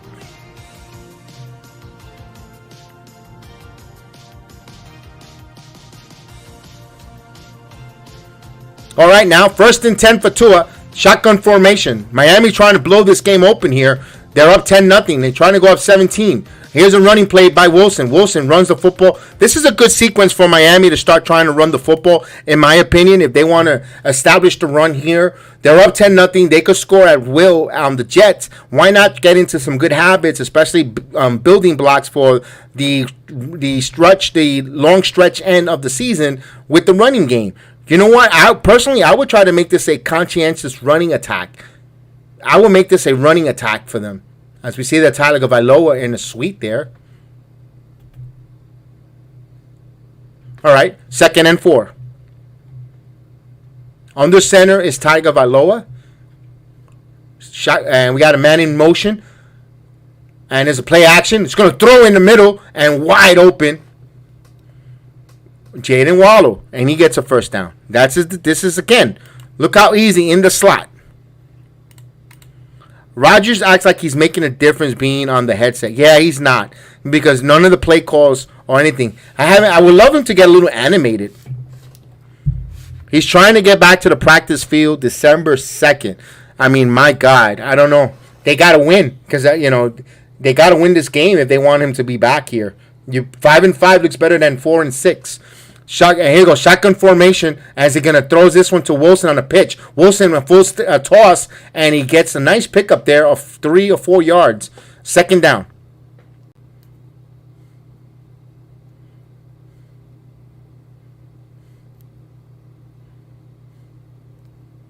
So Tagovailoa went a nice pitch there. Again, if I'm the Miami Dolphins, I'm trying to get into good habits. How? By running the football. Show your dominance here. Run the football. Add another wrinkle, another dimension to the scouting report that you could run the football, especially against this high-powered Jet defense. If you're able to run the football, move the football, you're putting something positive on film. Here's a shotgun formation now. Play action. Tagovailoa looks, and he's going to go down. There's a sack. And again, good job there. Is that Clemens? Michael Clemens there on the stop. Thomas and Clemens, but good job for Clemens, the veteran, getting there with Solomon Thomas. Third down.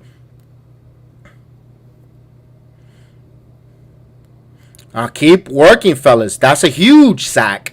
Huge sack. Good pushing there. And Clemens and Thomas together. So they'll get half a sack apiece there because they were both there on the stop there. And good job. They didn't go over the, they didn't, no roughing the passer. I had to wait there before getting excited. 3rd and 15 now. As Tagovailoa, you can't have them convert this 3rd and 15.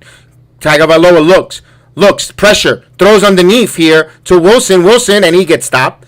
So they will force a punt there, 4th down.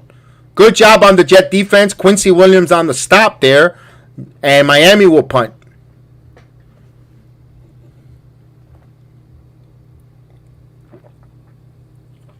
Huge stop. You force Miami to throw the football underneath. And then you rely on your gang tackling if you're the Jets to stop. I think that's how the Jets want to play football this afternoon. Anything underneath, and they could trust their players to open field tackle to not allow them to get big plays. Here's a punt by Bailey.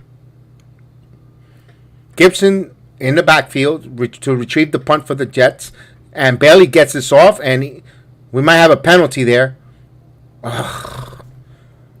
There's a flag thrown. The ball is still live.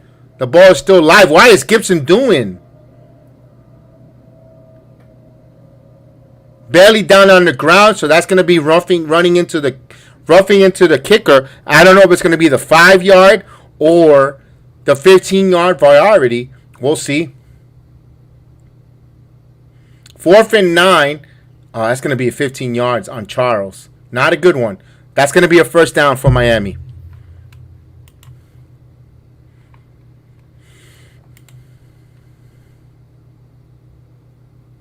Five-yard foul, so it will not be a 1st down.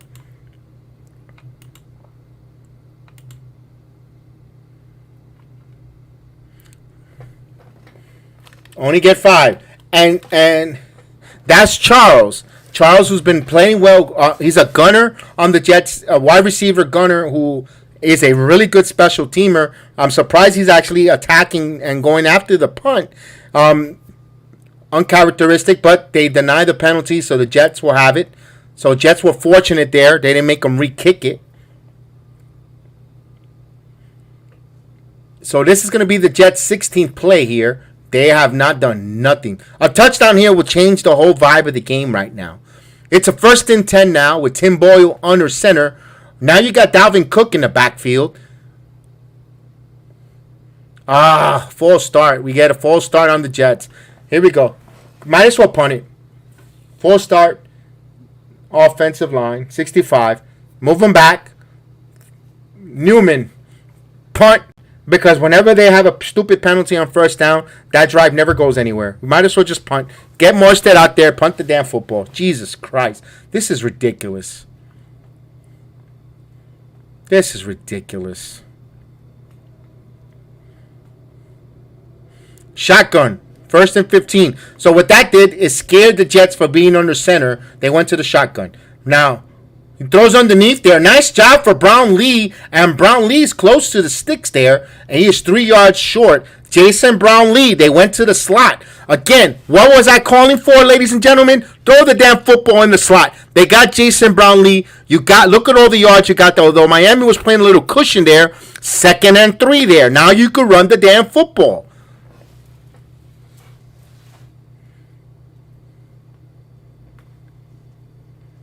We got a timeout here. Timeout on the field. Timeout on the field, ladies and gentlemen. Timeout on the field. As they're going to show all the commercials here. They're going to show Aquaman 2.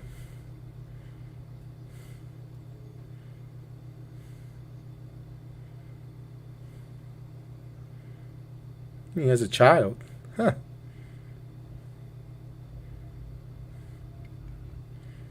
I can't get in. I love DC. We know we do a lot of the comic book stuff here with Alex Coquito from Rican's Reaction. We did the Loki series, and we're going to continue doing all the reviews of the Marvels and DC comics. But I'm having a hard time, be honest with you, following or getting into the DC movies because they don't stay consistent. They don't follow it. They totally abandon it with all the different DC movies. They don't want to renew. They're changing Superman, they're changing Batman. They don't know how to, who they want, what storylines to continue. So why should I invest my time and my effort in following your DC movies if you're going to change everything, from actors, from universe? So it just drives me crazy with that there. Which is Batman? Is it from what universe? Is it the Batman with Edward, the vampire Batman from what's that, from the vampire show there? Even though the movies were good, but it's not canon Batman with the Justice League movie with Snyder. So it just DC is a whole podcast for another day. I'll be breaking that down with Alex Coquito, so look forward to that. What's wrong with the DC universe when it comes to film with cinematic views? So look for that coming soon. That was a little bit of teaser. I just wanted to go on that there. Who doesn't like Batman? I'm a Superman guy. My whole room is full of comics, comic book decor. My whole living room is whole comic book decor. I love when anything that comes with the DC universe, Marvel universe, Star Wars. Of course, the whole channel is Star Wars based. Love it. I'm big on that. But when it comes to DC, when it comes to cinematic, it gives you less to brag home about. But the animated series, like I mentioned, beautiful, one of the best. All right, so we're waiting here. No, movies haven't been so par. I'm not a big Star Trek guy. Never got into it. Here we go. Here's a play and 3rd and 2, and they pick up 2 yards. Dalvin Cook. So now it sets up a 3rd and 1. Dalvin Cook got the inside run there. Cook, you got to pick up those 3 yards, my man. And Cook. And he comes off the field. We're going to bring Breece Hall. Why not? Breece Hall has been showing you you need 1 yard. Now, if you're the Jets, are you running or passing? You have a 3rd and 1, 3rd and 1.5.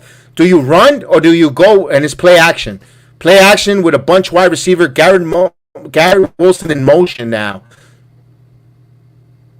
Boyle. Blitz coming. He's going to throw it all to Hall. Hall got stopped. Hall did not get there. Terrible execution by the Jets.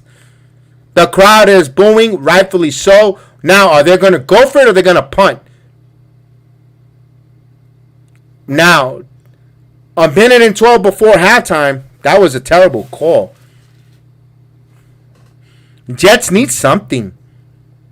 First of all, from going under center, and Tommy, you got to be thinking about Curtis in your ear. Guys, go under center. I can hear Curtis saying it. Under center, in the shotgun formation, handing it off. You could see the play. You're 3 yards, 5 yards back in the shotgun. Why not be under center and pound it? Pound it, man. There's nothing but a good pounding, man. Yeah, that's how babies are made, with a good pounding. Come on, pound the football, man.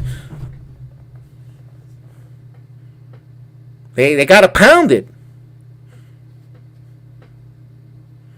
Gotta pound it like that crust, like the pies, like the crust on the pies. You gotta pound it in there. Let's go. 4th and 1. They're gonna punt this here with 1:14. Boyle will come off the field. Jets offense stinks. They stink. They stink. Morstead. There's the punt. Off the side here. Let's see. Directional punting here. And this is going to be on the 25-yard line. Now, Berrios, of course. Typical. Always gains 5 to 6 yards and goes down like a Tumbelina. And 105 left. No. There is no intestinal fortitude on 4th and 1. You can't. I mean, dude, I agree with you in the booing. You telling me you can't put the Jets offensive line jumbled up, and then you could put a Quentin Williams, who's big butt, big body, or Clemens, or Franklin Myers as a fullback to push and get your quarterback and your running back under center and get you that 1 yard. You telling me you couldn't do that? I have issues. I've got a lot of issues and problems with this Jets.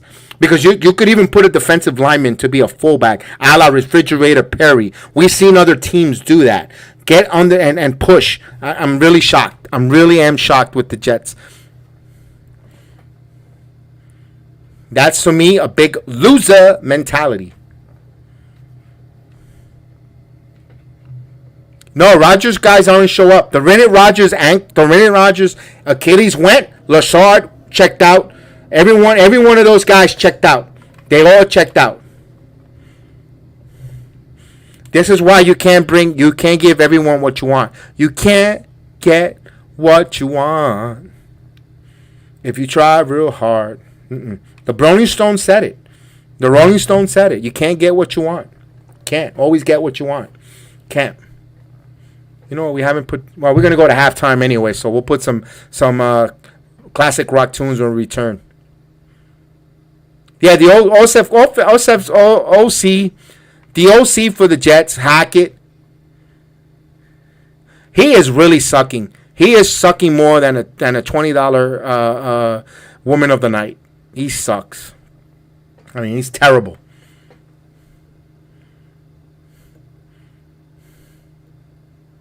Ooh, Rangers up 3-1. Thank you, Steven. Rangers up 3-1 on the Flyers. I should have done that instead of this damn game. Oh my goodness. No. The reason why Salah's not on the hot seat, Tommy, because they gave him that excuse that Rodgers, their starting quarterback went down. Which if there's a head coach out there that you could upgrade, like who is a good CEO, I'm not saying I personally don't want him. I'm using it as an example, Tommy. I'm not saying I want him as a head coach for the Jets, like a Harbaugh. Then you make that move. I don't want him. I'm just saying as an example. Then you make a move. Shotgun formation now for Tua throws and intercepted. And this one going to the 30, the 10, the 5, let's go! Touchdown, Jets! Tua Tagovailoa with the interception, and the Jets cash it in. That's the only way we're gonna score. Oh! I can't play it, so I might as well karaoke it.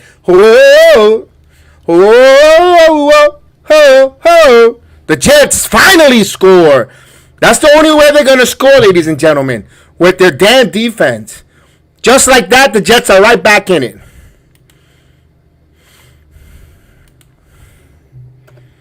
Now they get oh God, he misses the extra point kick. I can't make this up, ladies and gentlemen. He misses the extra point kick. This is comical. Talk about a wet blanket moment. Talk about waking up from a bad wet dream is missing that extra point kick. You can't make it up, folks. You can't make it up. Oh, Rafael says, yes! Coño, era tiempo. Thank you, Rafael. Beautiful, baby. Que Dios te lo bendiga. God bless you. But you get what you need. Steven, we get what we need, and we needed a pick 6, and we got a score there. Oh, now we're down by 4.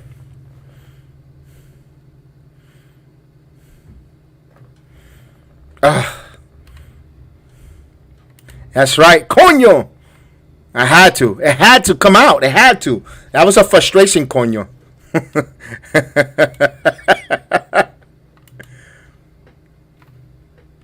And the only way they're going to win is the defense making these type of plays, taking the turnover battle. As the Jets will kick off here.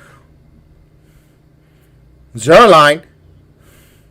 And here's Berrios. Berrios up the middle, and he gets to the 32-yard line. Good return by Boston Berrios. We got a flag, though. Here we go. Here's the wet blanket flag.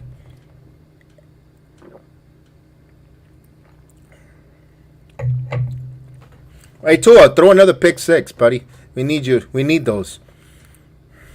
No, Ken Dorsey as a head coach. I don't think he's head coach material. Ken Dorsey. Shaky bones.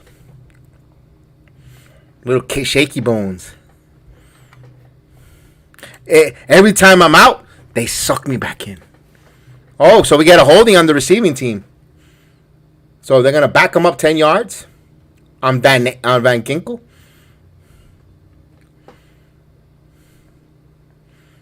All right, so a minute left here. A pick 6 as guy in the Jets back on the board. Just think about it. Another pick 6 will put the Jets actually up. So imagine the Jets go up before halftime on the strength of their defense. Dream. We never know. 1st and 10 now. As that penalty backs them up another 10 yards, be in the 22-yard line. So it'll be on the 22-yard line. No, 13-yard line. Excuse me. 13-yard line. I think the Dolphins got to play it safe, Tommy. They got it. Let's see. Shotgun formation, though. No, they're going to throw, but they throw that safely here to Hill. Hill try to get out of bounds, and if he does, 48 second. So it picks up about 3 yards there. Did I say, do the Jets get the football back here? 48 seconds? I don't think so. 2nd and 8. I'm running the football here. And I'm letting the clock wind down here on 2nd and 8. If you get a first down, you call your timeout. But missed field goal, I can't get any satisfaction. Yes. I can't get, no. They won't let me play Stones, Steven. If not, I will be playing Stones. I'll be having all the Stones hits. But YouTube, remember, I'm very limited on the songs. Here's 2nd and 8. Now, throws it quick to Waddle. Waddle with some escort. Waddle gets a first down, and they move the football. I like that conservative short passing there with a lot of blockers in front for Miami. And of course, they can move the football here, but they don't have it. They don't have any timeouts. So under 30 seconds now. Shotgun formation. Now they're going to continue to throw the football. They throw, and that's a sliding play there to Waddle. 20 seconds. Clock runs down. And they're going to try to spike it here. They need to try to spike it. And I thought I saw a movement there from the offensive line. Ooh. 13 seconds. I thought the offensive lineman moved there. That should have been a full start on the offense. But 13 seconds, neither the less here. Oh, there's that prick, Marino. Talking to Rodgers.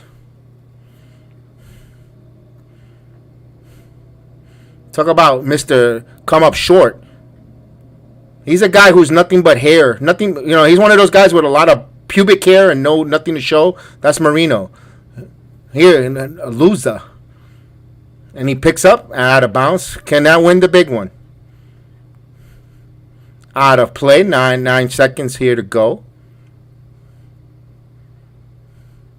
He's the paper Super Bowl champion. Every year his teams were going to the Super Bowl. Meanwhile, they never sniffed the AFC title games. 3rd and 1 now. I'll take Jim Kelly any day. I'll take Jim Kelly day any day because he got me to 4 Super Bowls. Not like that pubic hair Marino. 3rd and 1. Sorry, Curtis. I know that's your guy, but he's nothing but pubic hairs. You think he has a big sack, and when you look at it, he's nothing but head and shoulders underneath there. Come up short. right. I'll take Jim Kelly any day, Tommy. Give me Jim Kelly over Dan Marino.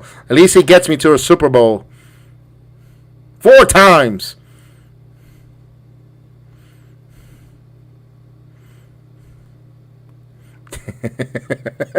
I'm just doing a hot take, fellas. I'm just being a heel. I'm just before the Marino detractors gets me. Before the Marino detractors come and get me, but I still take Jim Kelly though. 3rd and 1.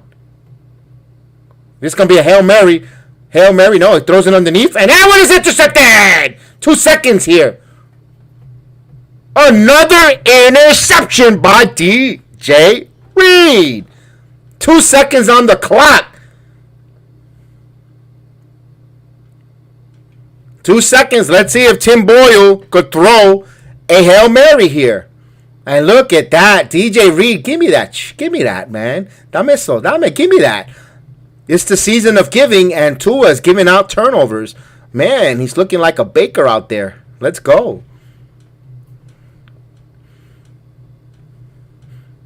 I hope the New York Jets put up a mirror in front of Tua and show him who he really is. And I think the Jets are doing that. 2 seconds here. This is in midfield, so this is going to be good enough here for a Hail Mary. Now, hopefully the Jets' own players don't knock the Hail Mary out of their own receivers. Here's a chance. Boyle now. Boyle stepping up. Boyle. Hey! Here goes the intercepted. And there's a pick there. And coming back here, they got to stop him. Oh, he's going to take this all the way back. Yep. He's taking it back. Touchdown. Yes, touchdown. By Miami. Ah! That's bad coverage. Tim Boyle sucks. As the Jets give up a touchdown. What else is new? Hey, well deserved. Well deserved there for being cute. You throw a Hail Mary. Salas just stands there with like a dumb look in his face. Can Rob Saleh get mad? Take his headsets and spike it on the ground. Give me some type of emotion. Don't just stand there like you just smelled your cousin's farts and just staying there taking it in. Can you get animated, please, coach? And that was a terrible Hail Mary. You got to be kidding me. After the Jets come up with that, this is just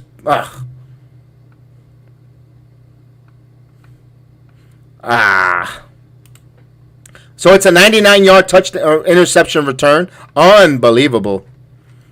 All that momentum, the Jets, that were going to be down by 4, yada, yada, yada, it goes to Kaboots.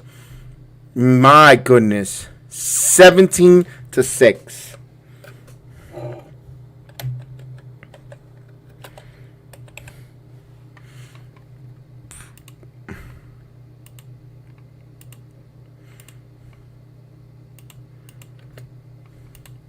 Terrible tackling.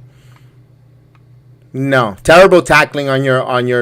Well, I don't know where the half of the Jet team looked like they were They looked like they were in the locker room on that Hail Mary attempt. What a joke! What a freaking joke! Eso es, and you know how we say it in our language? Eso es una vergüenza. That's an embarrassment, Coach Saleh. You know, if I was Willie Johnson, you would be fired at halftime, and I will have Obrecht, the head coach, at half. But that's not going to happen. So we're going to the half here where the Jets gave up a Hail Mary with some bad tackling, uninspiring offensive tackling. The whole offensive unit should be ashamed of themselves. The defense busted their rear end.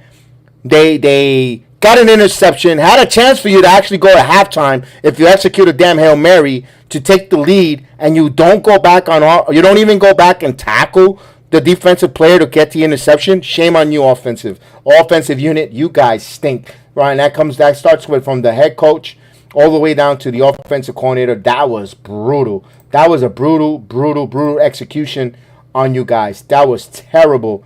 As we're going to enjoy the halftime show. Let me get the halftime show, and we'll be back at the halftime. I'm going to go be back, gets to refill the drinks, and I will be back. Yes, indeed. Enjoy the halftime show program, ladies and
I am back.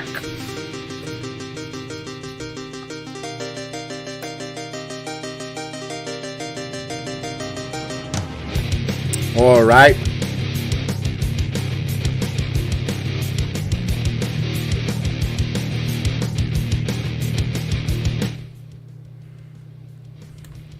As we're getting ready here for the halftime, we're getting ready to go here. As we'll wait here a minute.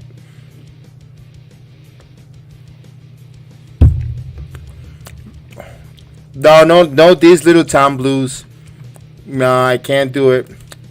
Are calling for stray. We can't start spreading the news. Tim Boyle sucks. He's not making a part of it. Oh, New York. New York. I want to wake up with an offense that could score. These vagabond offense are longing for stray. Right through the very lost of it. Indo AFC. If I can't win this division, we're not going to the postseason. And it's up to you, Nathaniel Hackett, to score. That's the best you're going to get, Tommy.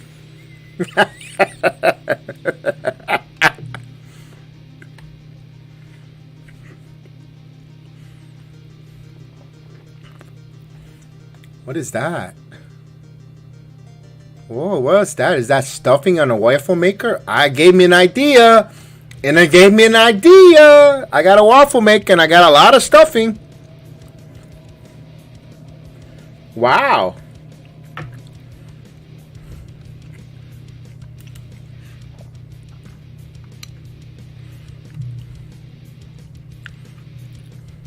All right. So we're at the half.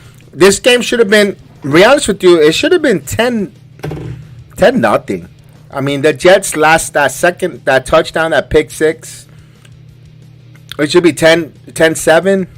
You could say 10-7, or I could put an argument where Miami should be up 24 or 21-0. I mean, there's so many different arguments. Would have, could have, should have. You know how I say, if my aunt hot ball should be my uncle, so that's what I say with the would have, could have, should have. I don't know. We'll get ready. We're getting ready for second half here as I drop down a little bit there. I don't know if they'll make a quarterback change, Tommy. As much as we want to see always the backup quarterback come in and spark the team, I don't know if Tim Boyle deserved. Listen, we know who Tim Boyle is. I don't know what they'll get out of Trevor Siemian. Here's the thing. The quarterback room for the New York Jets, there's nothing to write home about unless if you're Aaron Rodgers. And Tim Boyle doesn't excite. Trevor Siemian doesn't excite. There isn't, if there was a Gardner Minshew, that's different. If you had a Gardner Minshew, even a Carson Wentz, because you don't know the 𝑻𝒉𝒊𝒔 with a Carson Wentz. They had a chance for it. Now he's on the Rams, so you can't have that. Even as Nick Foles, because he's a professional, Super Bowl winning quarterback. Bryce Petty, I don't know where he's at. I don't even know if he's in the league where Petty is. Don't know where the hell he's at there. Just don't say Richard. Don't say Christian Hackenberg. We'll be good though. I don't know. I really am stumped or loss of words of who they could make, who they could bring here. It's just, it is what it is. We're getting ready for the second half. Pennington was good until he got hurt, but Pennington never had that strong arm. But he was good.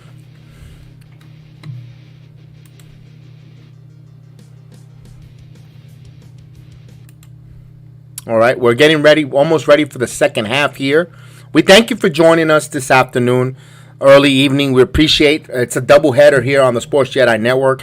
After this game is over, we will have Knicks basketball as well. Myself, Chef Dan, we'll be going right back at it. We'll be going back live to do some Knicks basketball. It's season tournament against the Miami Heat. So that's going to be the first ever regular season tournament at Madison Square Garden. So that's going to be fun. So we're ready for the kickoff here to start off here. So let me change that for a moment.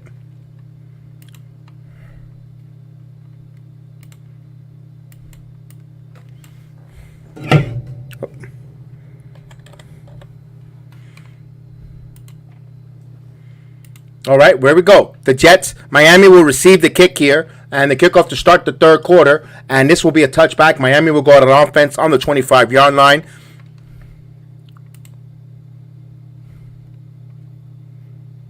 He was accurate. I did like Sanchez, believe it or not. I did like Mark Sanchez. But they didn't surround him with the right type of players. The offense corner, again, typical Jets. They do not know how to develop a quarterback, and that's an organization thing. All right, we'll play a little Led Zeppelin here. 1st and 10 here under center is Tua now. Gives it to the running back to Wilson. Wilson now, nice run on first down. It picks up 4 yards. So it'll be 2nd and 6 now for Miami.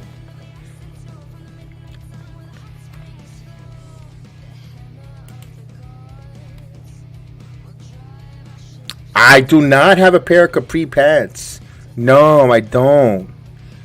No. I don't go clamming. Haven't gone clamming in quite many years to be wearing the capri pants. 2nd and 7. That was actually a pickup of 3. I gave him 4, but it's pickup of 3. 2nd and 7 now. Shotgun formation now. As we get a pass play. He's going to throw it out to the front here to the quarterback, to the running back. And nice tackle, open field tackle there. Saved the first down, but it'll be now 3rd and short. So Wilson now. 3rd and 3 now.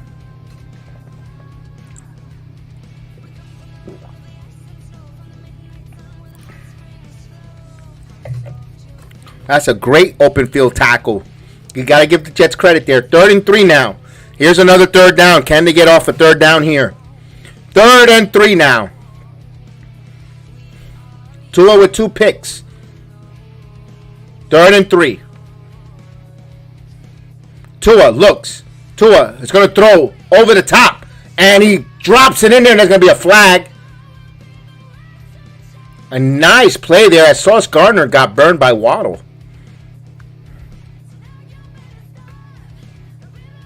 It's against the Jets normally.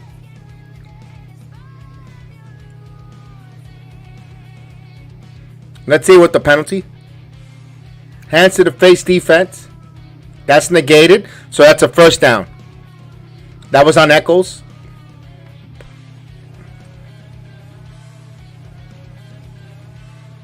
So Waddle, nice throw over the top by Tua, and he just dumped it right in the breadbasket on Waddle.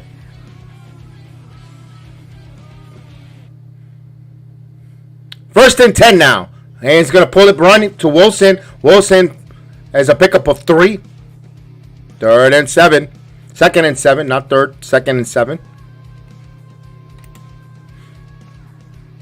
We need another defensive touchdown. Yes.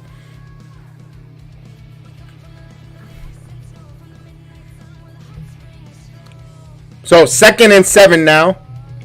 Miami in New York territory. They up 17-6. Under center now is Tua. Now pitch.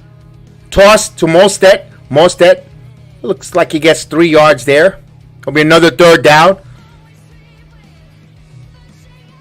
So another 3rd down opportunity for Miami to try to execute here. It'll be another 3rd and manageable.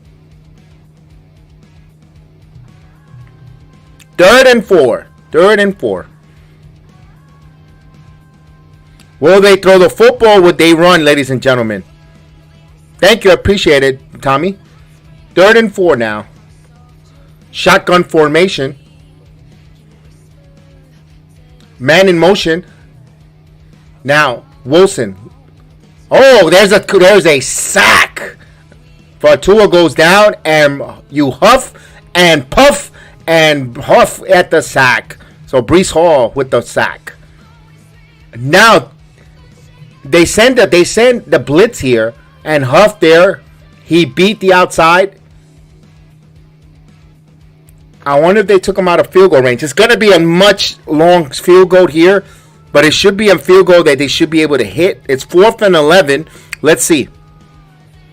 Good job there. They called for the blitz there. Here's Jason Sanders. This is going to be a 54-yard field goal attempt to go up 20-6. He's got to hit this. It's going to be on the right hash. Now, the kick. It's up, and it is good. It curved right in there. Right down the middle. So Miami takes the opening drive of the second half, and they get 3 out of it. So it's now a 20-6. Now, the score would indicate to think the Jets are getting blown out here, 20-6. But this is a close game. Again, scores could be a little misleading indication. But, man, they're still, at the end of the day, it's still 20-6. And with this offense, you have no hope of them coming up unless if the defense gets some scores. So, uphill climb for the New York Jets here early again. And we said this time and time again, ladies and gentlemen, the New York Jets got to take this offense, this next sequence on offense and score a touchdown and get back right into it. Make it a 1.1 possession game, not field goal. They need 7. They need to go and get 7 points here on their next possession, but I don't know if they could do it. They haven't shown no indication that they can, and that's a little bit of a worrisome or a little bit of a conundrum if you're a Jet fan, and that stinks. Yes, exactly. You get a touchdown, you're right back into the game. You're right back into it, and of course with that defense, you could trust your defense to make some stops or even turn the football over. You never know. A fumble, with the running backs, Morstead, even the wide receivers, they get a football, they get the ball, they make a football move, couple steps, and they're living their life or their bell rung where they're putting the football on the ground. You never know. You pounce on it. You could get a pick six, a fumble recovery, a scoop, a score, or even just falling on the football. But it has to start now. But the offense got to show that defense and unit. You know what? You got our back. We're gonna try to do our end. Compliment again. Like I said it from the very beginning. Complementary football. The offensive unit has to complement the defense. While the defense is complementing the offense, we're making the stops, bro. But the offense is not complementing what the defense is doing and taking for granted what the defense does week in and week out. And that's a little bit frustrating. I hope they could appreciate what the defense, how special this defensive unit is to this team and to this season in general, because it's been a special unit and it stinks that they're letting it go to the wayside. Yes, Wilson is activated. He's the third string quarterback. But I think if he's the third string, if he comes in, you lose one of the players. They have a funky rule when it comes to when he's a third string, who is activated, by the way. Wilson is activated. He is dressed. Other than injury, Wilson won't come in. It will be Simeon no matter what, even if they make a quarterback change, Tommy. So as we get the twilight at New York, and what a beautiful shot. Beautiful aerial shot there in MetLife. So here's the kickoff. So just like that, from an afternoon, it turns into an early evening game. Kickoff here. They're going to return it. Gibson now. Gibson's still on his feet. Gibson turns the corner, the outside, and he gets to the 25 to the 26-yard line. 27 to be exact. And again, that Hail Mary deflated a little bit of the momentum there. And no one near him, though. That was a terrible throw by... He didn't wait for no one to get there from Boyle there. That was a terrible. At least Wilson, at least his Hail Marys are strong and they get right to it where they have an opportunity. Under center now. We gotta change out the play here. We under center. We got Hall in the backfield. Now he's gonna give it a Hall. Hall stutter steps and he runs and picks up 4 yards on first down. It'll be second and 6 now.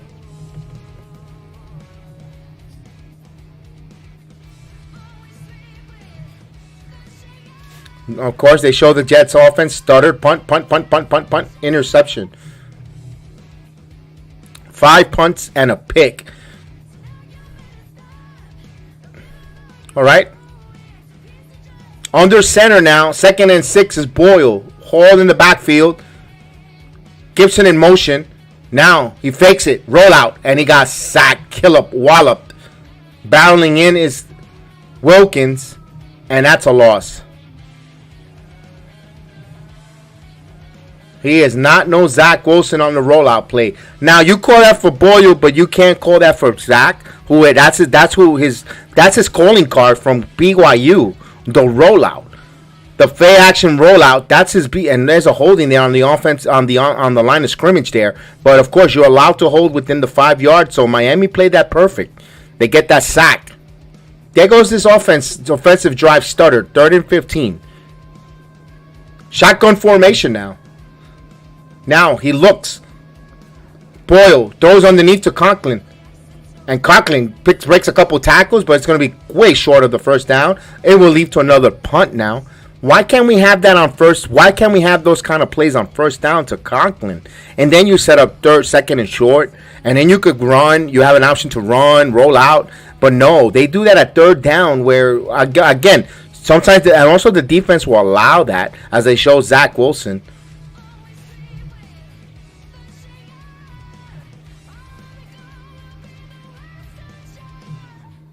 Here's a punt by Morstead as this game is 20-6, and Miami. Here's a punt. I thought Miami was going for the block on that punt, but no, they'll let the punt there to Berrios. No punt. They fumbled the punt, and that was not Berrios. We got a flag on the play. What else is new? That was Charles on the stop. We'll see what the flag is, if it's going to back Miami half the distance to the goal, or we'll go against the New York Jets. We'll see what the official says, as we got the Gargles referee with the Gargles, like he's going swimming instead of calling a football game.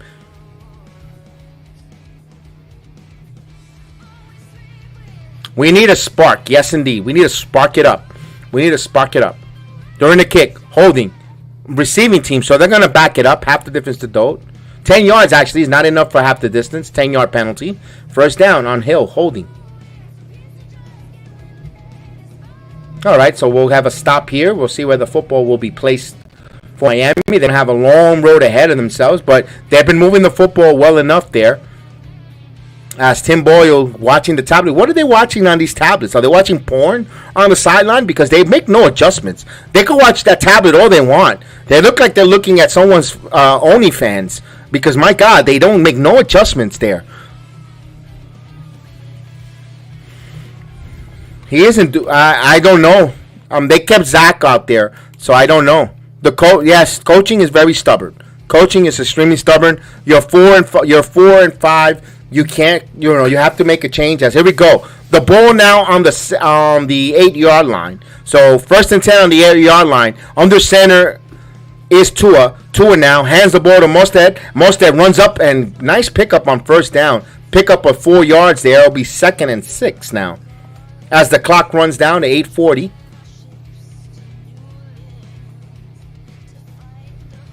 Yeah, we're going to drop to 4 and 6 easily. We are 4 and 6 now. Yes. 4 and 6, but you're going to drop to 4 and 7. You got to sense some certain sense of urgency. And Coach Saleh isn't. It looks like he wants to get, you know what? I'll make the statement after this 2nd and 7 play. Shotgun formation now. Now he's going to run. Here's a handoff to Morstead up the middle. And he's going to set up 3rd and 4. 3rd and 3, not 4. 3rd and 3. So it gets it to the 15-yard line. Coach Saleh is coaching like he wants to go back as a defensive coordinator. He has no job. He has no interest no more being a CEO or head coach. Just give me my cushy job as a defensive coordinator. I want to go be a defensive coordinator, get all my accolades, get all my flowers as how great my defense is coaching. I couldn't care less about the whole CEO running of a whole entire team. Here's a 3rd and 3. Play clock to 3. And they get it off. Tua throws. And that one, he got it right into traffic there. First down. They move it around there. Yeah, the offense stinks. I will boo the hell out of the offense as well. I don't blame them. You pay good money. You go out there on a Black Friday, your first inaugural game, and the offense don't do nothing. Jack squat diggly do. And good pocket there for Tua.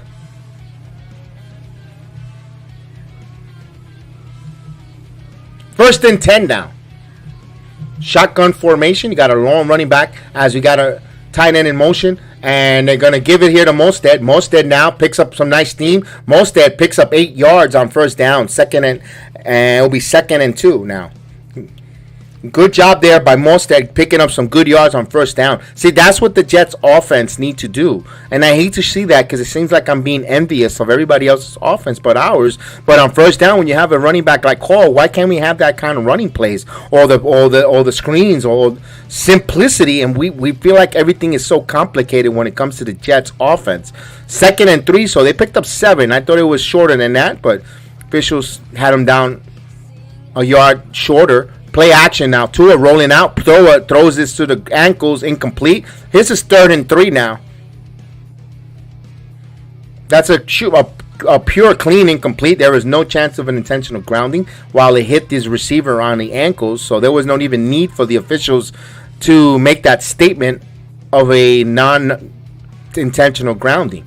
Here's a big 3rd and 3 now for this defensive unit. The best thing since sliced bread for the New York Jets in a long time is this defense.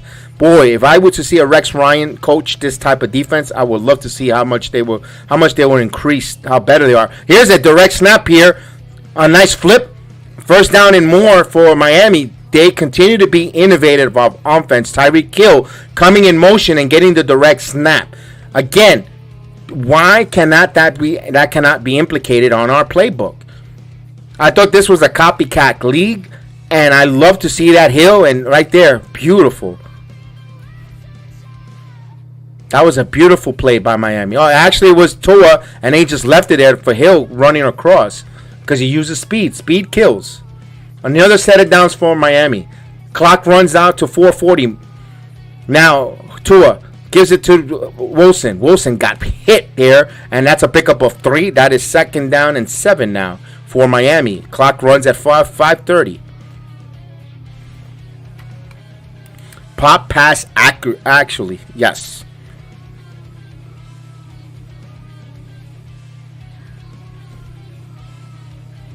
And Miami with a score here will really put a damper on this game. Even though they're up 20-6, I don't think any Jet fan thinks they're going to get anything. As we say, good evening, and we acknowledge Alex is in the building. Alex, a Saint fan. Salute, Alex. Saludo. Salute. Welcome. Happy Friday. Here's a run here. And Wilson, close to a first down. It will set up a 3rd and 2, 3rd and 1. So 1 yard short. So it's another 3rd down. Yeah, touchdown will be completely over, Tommy. I agree with you. A touchdown here would totally put the dagger on the Jets. Not just this game, but possibly the season. They could be done for the season with this touchdown here. Here's a big 3rd and 1. We saw last week against the Buffalo game, the secondary went for business decision, allowed that last touchdown.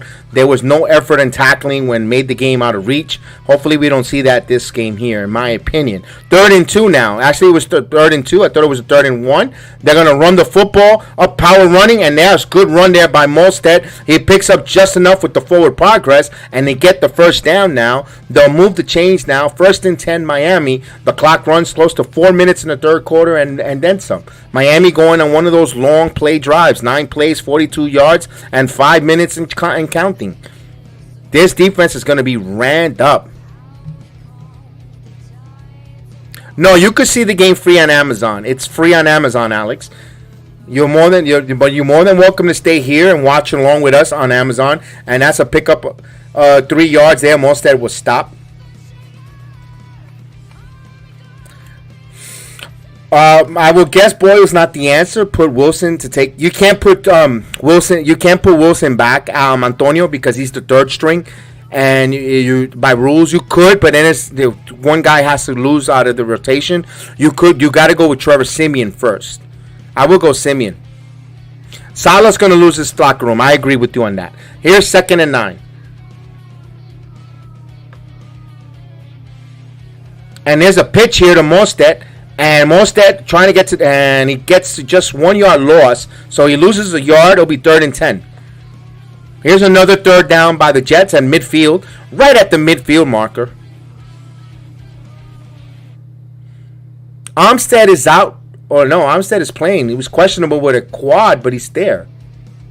No, quad. He's questionable to come back with a quad. Miami has been so healthy.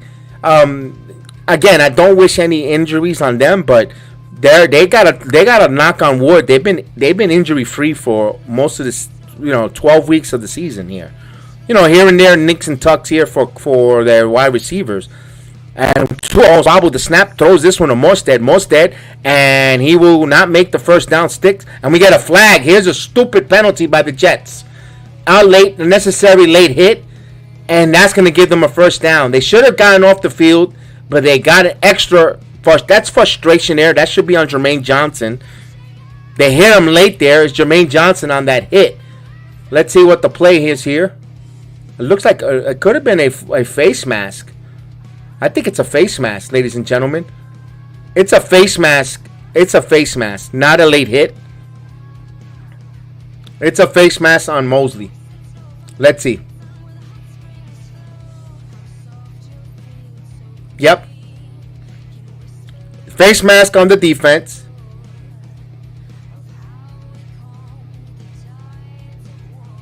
Automatic first down for Miami. You had a chance to get off the field. Leave it there at 20-6. Again, in self-inflicting penalties. And you can't, again, in the words of Steve Fetlight, you can't ask this team to continue to give you pitch a shutout. They're, that's a fatigue penalty. So you're looking at almost 13 minutes of offense on the field for Miami's to be on the field against this Jet defense. That's not going to work. That's not going to win. That's not winning football for any New York teams. Miami, play act. Here's a run. Wilson got some nice on first down. He picks up 8. 2nd and 2. Now 2 minutes in the third quarter. So Miami looking to get into 8-3 and securing themselves into possibly a postseason berth in the next few weeks. Little back and forth. Jets got to stop. They can't be arguing or talking nonsense on the defense when you guys stink. Can't get off on 3rd down, and I can't blame them much. I got to blame the offense. This team is bad. This is right now, everything has unraveled for the New York Jets. 2nd and 2. Under center is Tua. Tua now. We got a false start. Back him up, baby. Austin Jackson, false start. Back him up 10 yards. Although, do you see Miami? I could see Miami converting this first down easily.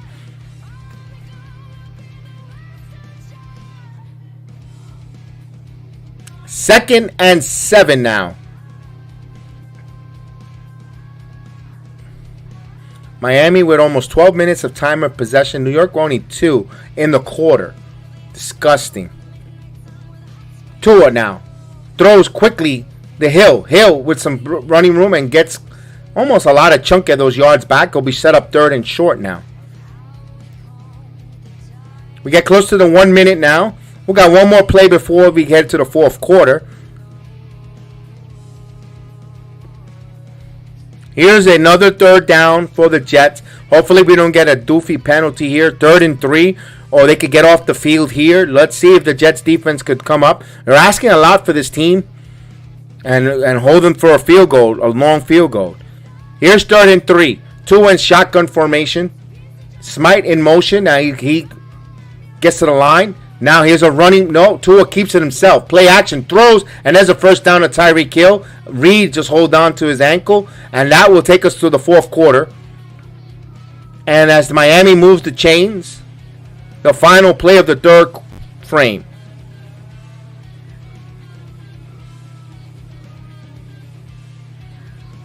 What a 14-play drive, 78 yards, close to 9 minutes and counting. They're going to go into the fourth quarter. So at the end, and this looks like another New York Jets loss, ladies and gentlemen. I hate to sound, where's your faith as a Jet fan? But I'm going to be realistic. I don't see the offense doing anything to excite me or get anything, a semblance of an NFL offense, ladies and gentlemen. And I got to be realistic.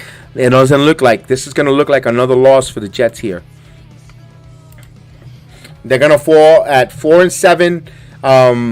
You're going to have to run the table now, and that's like impossible. Have you seen this offense? Cabello can make 2 back-to-back positive drives. They can't even get two first downs in a row. Makes you think they're going to actually run the gauntlet or run the tables on this. This is not looking good if you're a Jet fan. I hate to be that bearer of bad news or the wet blanket. This looks very bleak if you're a Jet fan with this. Yes, they just came off. Oh, they were on a 3-game winning streak. They did do on a 3-game winning streak. But it's just, instead of moving forward from that 3-game winning streak, they look like they regress. They look like they have taken a minor step back. If I ask you Jet fans, what do the Jets do good besides the defense on offense? They don't. You can't tell me they could run the football. They haven't shown anything that they could run the football consistently with authority or with pizzazz. They haven't showed you they could throw the short pass or even in a slot. They can't. Heck, they can't even execute the West Coast offense. Which, by the way, to me, it's a losers. If you don't have a Hall of Fame quarterback, anything else from the West Coast offense is a loser offense. That West Coast offense, if you look at the history of the West Coast offense, losing teams run it. Always. I could tell you that because I've seen the Jets go back to West Coast offense and they never win anything. When the Jets had their worst NFL football season, it was always running that stupid West Coast offense. When losing teams, the West Coast offense, to me, that stinks. Only if you have a Hall of Fame quarterback, that's when it works. And I know, well, you had Rodgers. Well, change it. Change it. Suit the offense. You had 10 weeks to try to change it. You could learn it this way. You had 8 weeks before we went on this tailspin to change the offense to cater to your strength of your players, and you didn't do it. You didn't do it. You did not do it, and man, this is bad. I hate to sound like a negative Nancy, but man, fire the coach. What do you think, Antonio? I would like to see Saleh leave, but I think with Rodgers going down, Antonio, it bought him another year. Next year, everyone's on the fence. If the Jets come next year, they bring back Rodgers and they bring back Hackett, they bring back Saleh, Ulbrich, everyone. Then everyone's on the hot seat. Then everyone's gonna go. Even Joe Douglas, which I would not like to see Joe. To be honest with you, as much as we complain on Joe Douglas not getting the backup quarterback, I wouldn't want to see Joe Douglas leave because he's a good coach evaluator. Here's a running play, and here's a touchdown. Goodbye, good night, game over. How do I feel about? I would love Rex Ryan back as a head coach because he brings that pizzazz. But then, again, he's going to have a hell of an offensive coordinator. I think him as an analyst, sitting out of the game for a while, running with this defense, special defense, I think Rex Ryan will be a phenomenal head coach again for the Jets. Once of all, you get the Jet fans back engaged and going nuts. He has that attitude, animated at the sidelines, but he's got it. But you got to bring a hell of an offensive coordinator with him. I don't know if Rodgers is willing. I don't know him and Hackett. I don't know. Here's a kick, and this is over. 27-6. Extra point by Sanders. And there's a flag, of course. What else is new?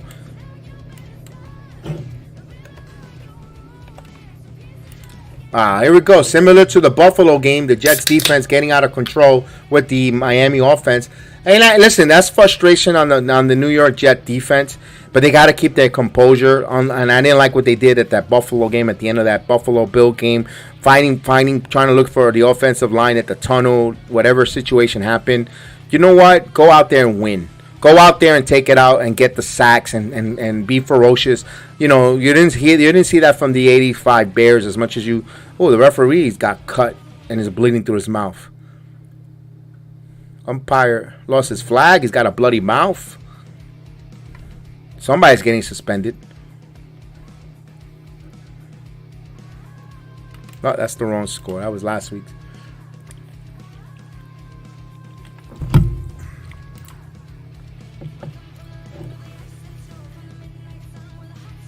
Colin Williams try to go up. I got to give Quentin Williams some credit. He's still out there diving, jumping up, trying to stop that extra point kick. Bless his heart, but no good. We got a flag. We'll see. There's going to be some ejections as a referee. Both on the Jets. Personal foul. Unnecessary roughness. 57. Ooh.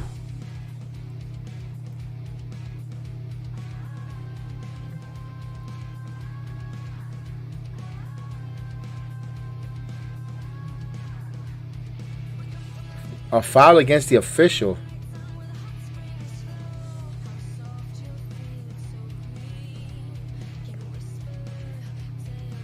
Where's the official at?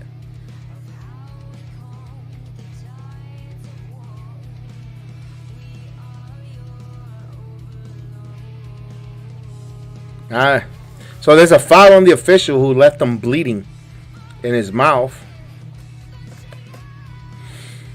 You know someone's going to get a fine by the NFL.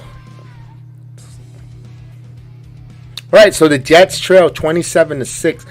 And these scores look lopsided. But if you look at the content within the game, they're not that far off. But, man. He did get hit. He did get hit, Tommy. I know. I didn't see it either when that replay they showed. But I don't know where he got hit. Yeah, this is rough. This is a bad watch, Tommy. This is a bad watch. He doesn't have a pair. He doesn't have a pair. He's too busy running up and down the stairs every game, before the game, instead of game planning, standing there with the look at his face. Guaranteed this week, coming into the last month of the season, there's going to be a lot of Jet fans or a lot of Jets incumbent that's going to be asking for his job. I think there's going to be a lot of folks going to be asking for his job because he's not showing. And I know you got to show that you're cool and calm under pressure. You can't, go crazy when the first sign of adversity. But to stand there looking like a deer in the headlights with no answers is not a good look either, Coach. At least a little bit of anger, or at least slamming his headset down. I'm not telling you to act like a 10-year-old or a 7-year-old at a department store when he doesn't get a toy, doing a tantrum. No, I'm not asking you to do Ken Dorsey. I'm asking you to go out there and show a little bit of emotion. Yell at someone. Get into. I know people criticize Coach Dable for the Giants for being too fiery and going into the offensive players' faces, or getting into his players' grill a lot. But here we have the total opposite. It stinks. Yeah, Simmons should be warming up here. On a 27-6 in the fourth quarter, he should be warming up to see what you got there. I agree. But then he doesn't want the second. He doesn't want the classic second guessing, in my opinion. That's all I could think of, Tommy. All I could think of, he doesn't want the classic second guessing. You'll take a fiery coach over a coach that has no emotion. Yeah, the flatliner. The flatliner head coach don't go anywhere because this is a game of emotion. And let me see. Clemens.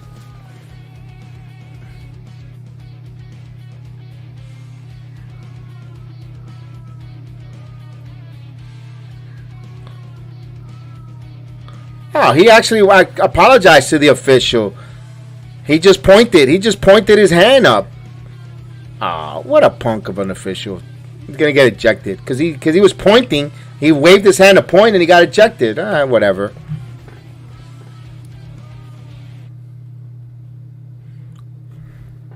Jets will take over. What a official. Jackson is out of the game, so Jackson is done. So this is the Jets are on a 3-game losing streak after winning 3 in a row. Looks like they're going to head to a 4-game losing streak here. The roller coaster of the Jets season continues. 1st and 10 now. Here's a shotgun formation for Boyle. Boyle throws underneath, and there's a first down. And that's Hall. So Hall with a first down. So that's the third first down for the Jets. Yep, Boyle is still in the game here. That's the third, only the third first down for the Jets. Shotgun formation, 1st and 10. So it's going to be throwing the football. Here's a blitz. Picks up, throws. Garrett Wilson picks up, and it's going to be close to the first down. Let's see where they mark him. It'll be close to a first down marker.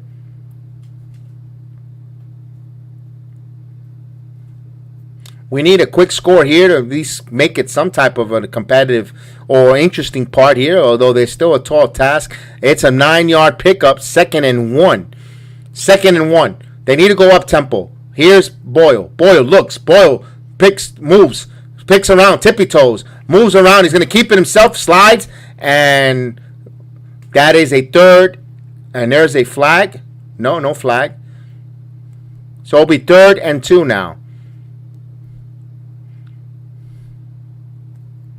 Actually, no. Back to the line of scrimmage. 3rd and 1.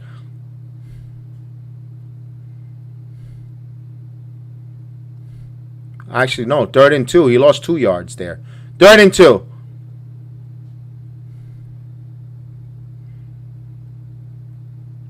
Now looks, throws.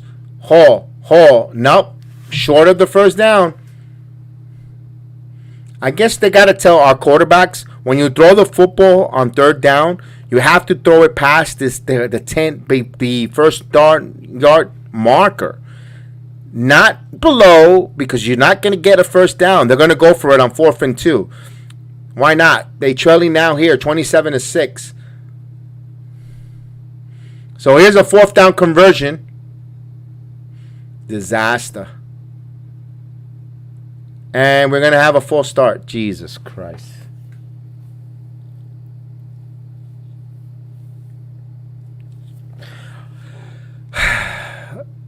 So we get a full start by Warren. Move them back. It'll be 4th and 7 now. You got a punt here. Oh, man. Dude.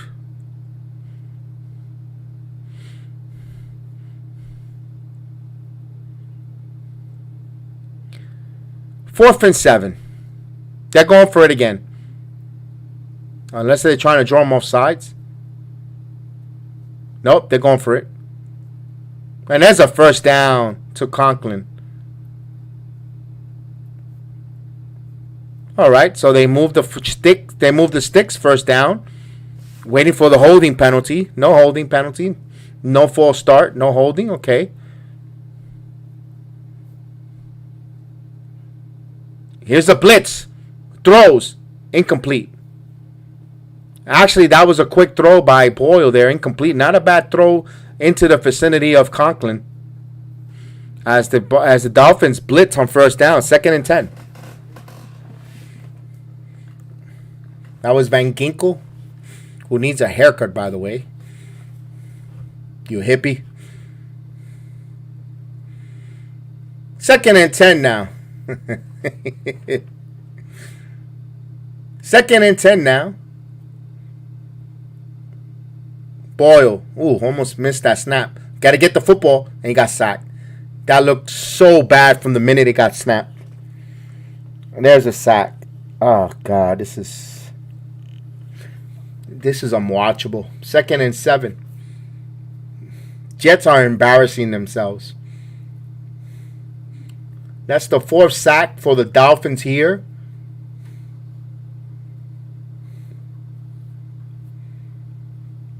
Third and 15. Boyle sets up a screen here to Cooks. Cooks with some blockers. Cooks. That's close to a first down. Couple yards there. It'll be 3 yards or 2 yards short of a first. 4th down. They'll go. You know they're going for it again. But do you have enough confidence for the right call to convert that 4th down play? We'll see. It's a 4th down opportunity. 4th and 3.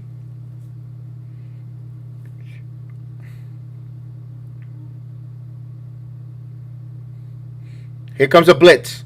Throws. First down to Garrett Wilson. Turns. Misses.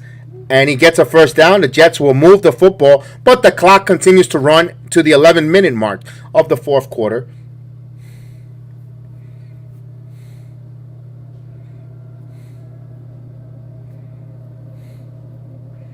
First and 10 now. Oh, there's a slant to Rucker. So they finally went to the slant play to the tight end now. They get a first down, first and 10 now. Good Boyle being a rhythm. Hopefully the interception doesn't come now. First and 10 now.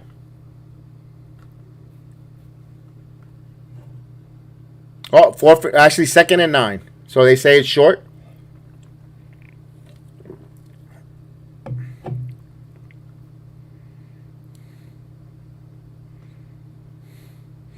They teased that it was a first down, but the official changes it. Second and inches now. Oh, that's the most animated I've seen Rob Saleh. 10:52 should be the clock.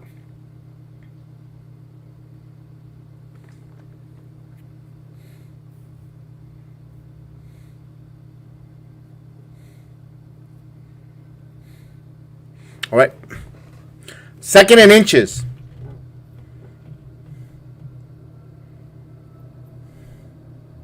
Ball in a shotgun. Here comes the blitz. Throws underneath. That's incomplete. Rutgers cannot hold on to it. That was a good hit by the Miami defense. Just like all the other, and you know what? This is the first drop pass, but you see the New York Jets receivers, they can't catch nothing. They can't even catch COVID if they gave it to them. Nothing. We haven't heard anything from Lassard. Lassard has been invincible, quiet. Third and inches, and they're gonna try to get the first down. And they do. So they get the first. They'll move quarterback sneak as Boyle. So they convert on third down. As Cobb is in the game. So corner on the Cobb is in the game.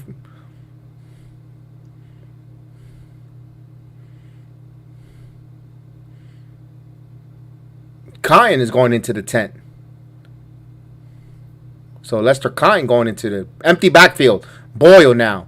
Boyle throws underneath to Wilson. Wilson can't keep up with it. Wilson can't catch anything too. As much as he wants to be a big-time wide receiver, you got to catch that, pal. Second and 10. Come on. No one could catch. And that was right on his shoulder pads. Come on. Second and 10. And this sets one up and a gain of 1 to Breece Hall. Third down. Oh, we got another Dolphin down.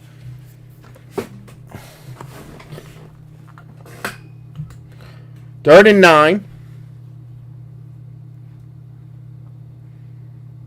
So Phillips down. He's a pass rusher for Miami. That's the last thing you want. If you're Miami here, you want to leave with everyone healthy on the field. You want no injuries whatsoever.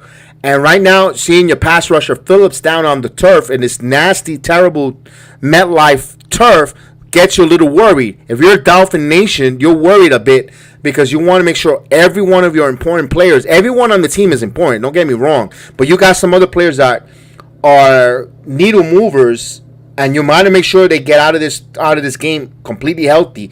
Now, I ask this here.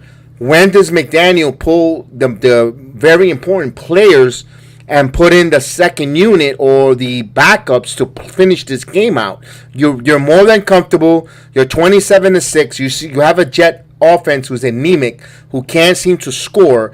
Do you take some of your starters, your can't be replaced starters out to rest and just to get out of this terrible field? If I'm McDaniels, I got to think about that in the back of my head. I got to bring in some good players in here, some secondary players, and protect my players, because you're talking about winning a division now and setting yourself up to possibly hosting the AFC title game, or at least the first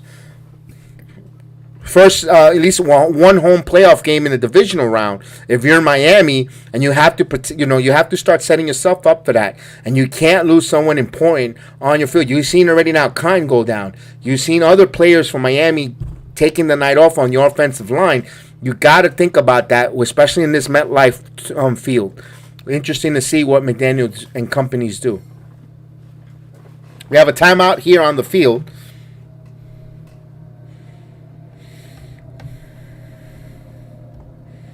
This stinks. This is a bad one. This is another Jet stinker on prime time or nationally spotlight. You know, everything other than week 1, everything else has been stinkers that they have put on nationally televised.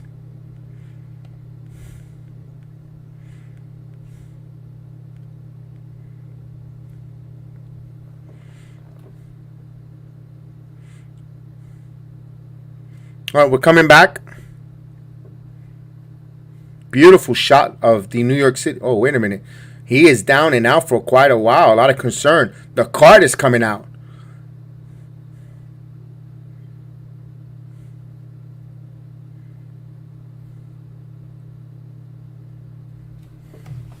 Oh, he goes down. That's a non-contact injury. This is another field that just took another ACL from someone. Yep, he's grabbing his ACL. Oh man, Curtis, man, I'm feeling for you. I'm sorry that your pass rusher is going down. Sorry, hate to hear that, man. On another non-contact injury on this terrible field. This field sucks. This field is the worst field in all the NFL. It looks like Phillips will be gone for the season for Miami. That did not look clean. That did not look good. It was a non-contact injury. He just planted and looks like the ACL, PCL just looks like it ruptures there. I'm not a doctor, but from what we've seen of all these injuries seen time after time, it doesn't look good because it's a non-contact injury. A lot of times with those non-contact injuries, they're catastrophic. I hope not Miami. I hope it's just something, minor that he comes back before the playoffs, but doesn't look good. Damn, that sucks. Another player that this field puts on the injury list. Terrible. So we have an injury timeout here. Give you a minute here to please hit that like button. And also, I want to give a public service announcement real quick. Listen, I know we're in Thanksgiving. When it's Black Friday, I know we have a lot of leftovers in our refrigerators. And after tomorrow, you get sick of tired eating turkey, stuffings, all the trimmings. Instead of taking them and throwing them in the garbage or throwing them out, just go to the dollar store, couple Tupperware, styrofoam, put it together. Find someone out there who has less fortunate, who's homeless, who doesn't have to buy a hot meal.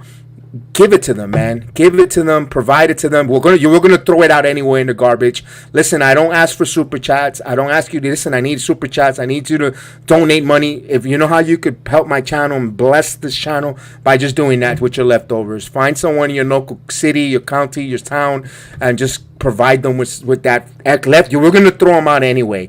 Heat it up, put it in there, get some plastic forks and knives, and give that meal to someone who's hungry out there. We will definitely do that, and that, to me, that's how you bless this channel. You know what? If you don't want to hit the like button or subscribe, but if you want to do that with your leftovers, believe me, you did a phenomenal thing for me in this channel. If you feed someone, you were going to throw out your leftovers, just give it to somebody who's hungry out there. I really appreciate it. That's a quick service announcement. As we get the pass rusher down, and Jalen Phillips in tears. So he looks like his season is over. Another injury that the turf takes. 39. And this one is a free play, and they're going to blow this dead. We're going to have encroachment. So Phillips is out for a pass rusher from the Miami Dolphins. They're having a hell of a season. He will be done, carted off the field. So now, who will step up for the Miami defense here? Neutral zone infraction on the defense. They had a free play, but they couldn't get the ball in time to try to throw the ball deep.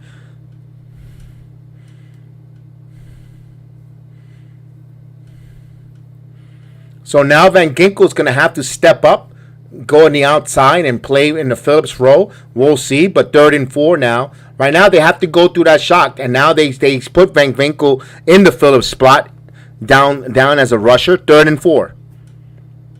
Oh, here's another offsides. Throw the football deep, and they throw it in the middle and incomplete. These guys cannot catch a code. We got an incomplete. We got a flag. That should be a offsides penalty. That's going to be a neutral zone infraction. Yep.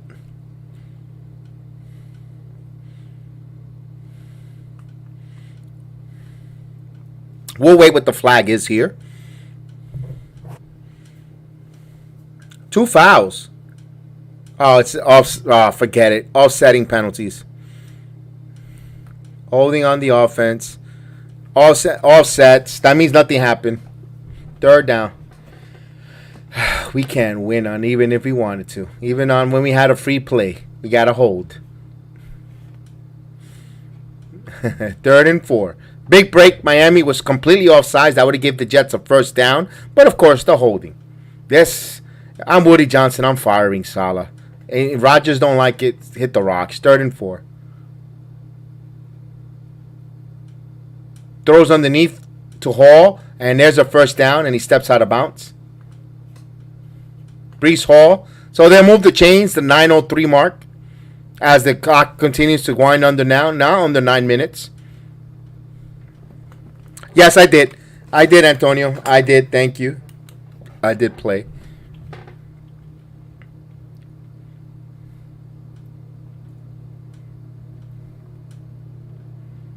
All right, here's a shotgun formation.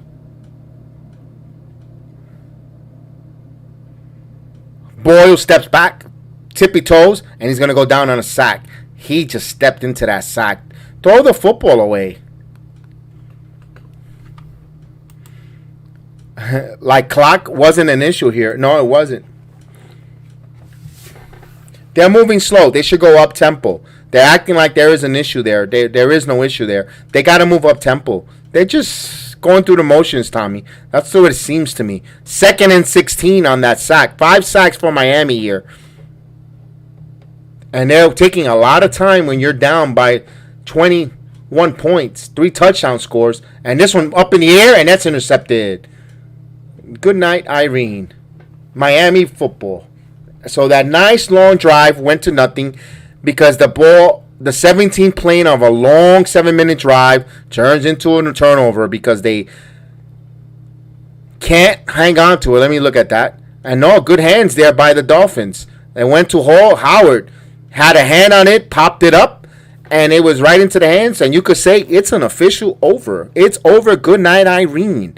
Buenas noches. Thank you for coming. The Jets season could be over. If I'm Woody Johnson, I would definitely consider and thinking about getting rid of Saleh here. I know who you're going to elevate. You know what? 𝒉𝒔.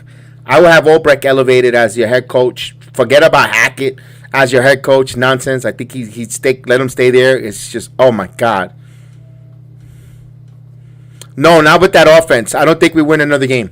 No. Well, although we got the Falcons coming up, but who knows? I mean, we'll probably have a nail biter where the defense turn the football over and, get some scores and win one of those white knuckle games against the Falcons and teams. We got an easier type of schedule, but still not with the way this, does it give you any hope with this offense? No. And I can see why the coaching staffs could say, but Zach Wilson gives you a better chance of moving the football. And if Zach Wilson was your better hope, man, we're in some trouble. We are in some trouble. Ugh, man, I don't know what to say, Jet fans. I am flabbergasted. I am puzzled. I have no other words to say I don't know how they fix this offense, ladies and gentlemen. They just, first of all, their wide receivers core give you nothing to write home about. Even I'm actually very extremely down with Garrett Wilson. Last year, Rookie of the Year, I'm very down with him. He has not shown anything to take over a game or be that number one guy. I understand, teams are targeting him and bunching him up, but he's not doing anything to cause separation to being a problem on the field. It makes you wonder going forward, and we don't know. We knew that Douglas was trying to call Las Vegas for Adams. They were trying to find, Evans from Tampa. They were trying to make a wide receiver play. But let me ask you this. Do you think even if they would have got those wide receivers, I don't think this offense would have been any different. I think you would have been having extremely frustrated tight wide receivers here not getting the football. Mike Evans would have not. I don't think would have helped either. I think Davante Adams might have, maybe, but he still would have not gotten the football the way he wanted. But Miami will take over here comfortably up front, and now they'll run the football. And Evans running the football, getting some playing time. He gets a first down.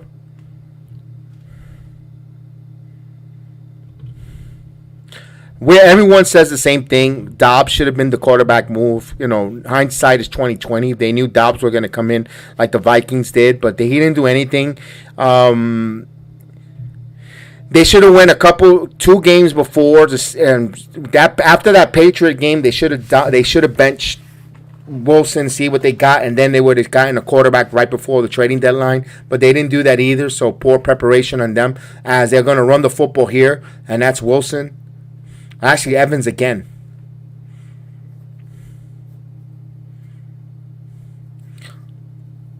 But Wilson wasn't available though. The only one that was Dobbs, really. That's the only one that was really available for the Jets to have, other than the free agent quarterbacks. So I don't know what move they would have made.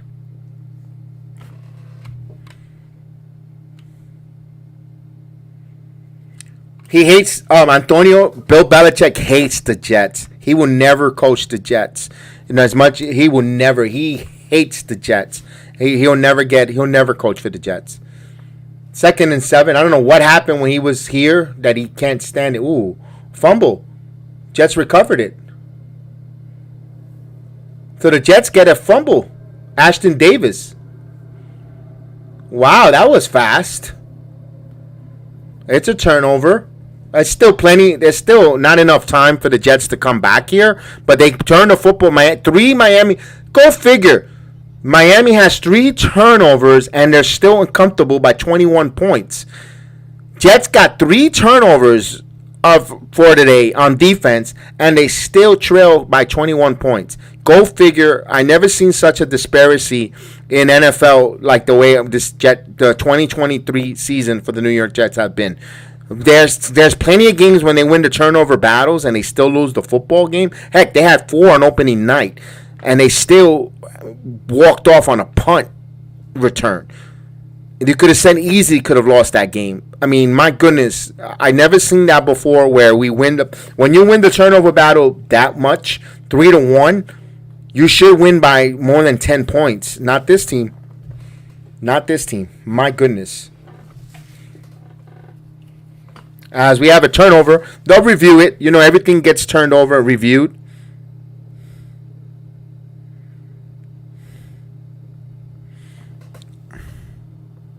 Yep. You have a touchdown and an interception by the Dolphins. This offense it's awful. It's very awful isn't the word. They take football back. They take it back for 35 years.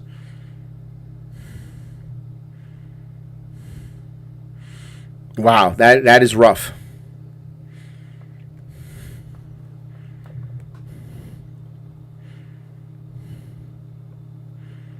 Well, they're going to review it, and they'll let us know the inevitable that it was a fumble, and then the Jets should have it. But a little too late, 6.5 minutes mark here.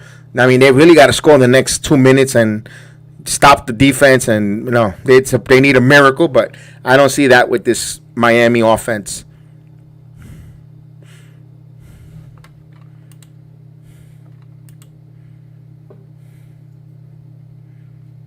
No, not even one. We can't even get one semblance of an offensive touchdown, Tommy. Not even one.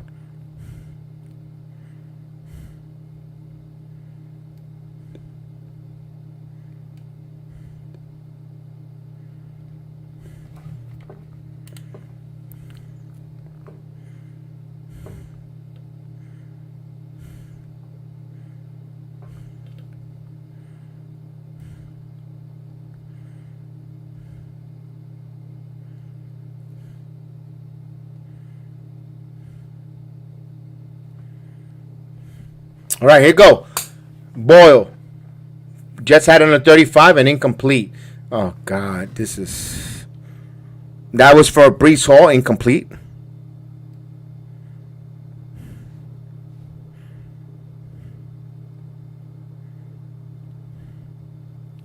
This is...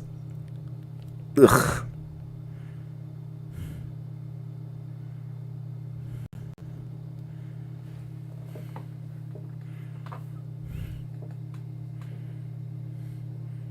Second and 10.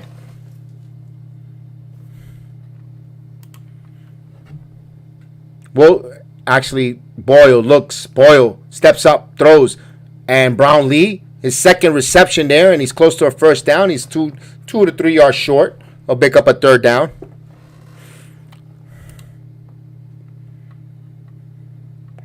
Everything is so underneath there, Tommy. He hasn't thrown anything over 10 yards. I have not seen him throw anything over 10 yards. You're right. You know what? When I read your comment, I just thought about that.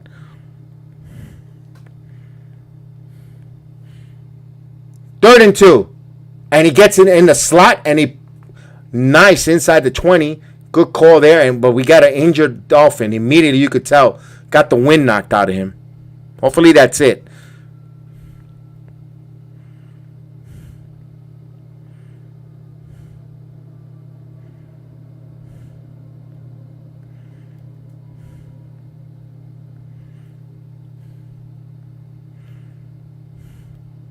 We got an injury timeout here. I believe it's like in the 5:39 mark.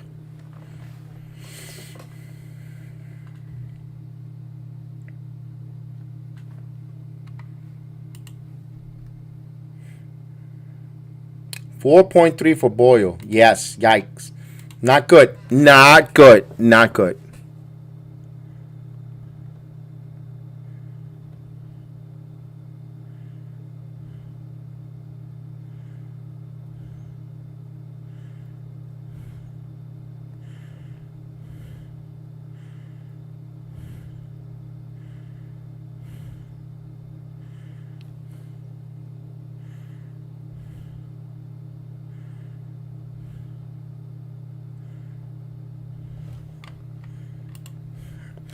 Quarterback rating 43.6.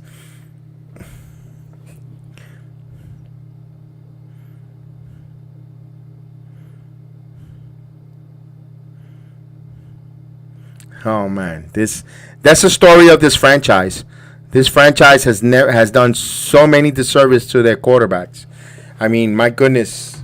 Even going back to 1998 or 99. Testaverde goes down, and Coach Parcells is stubborn to stay with Myers.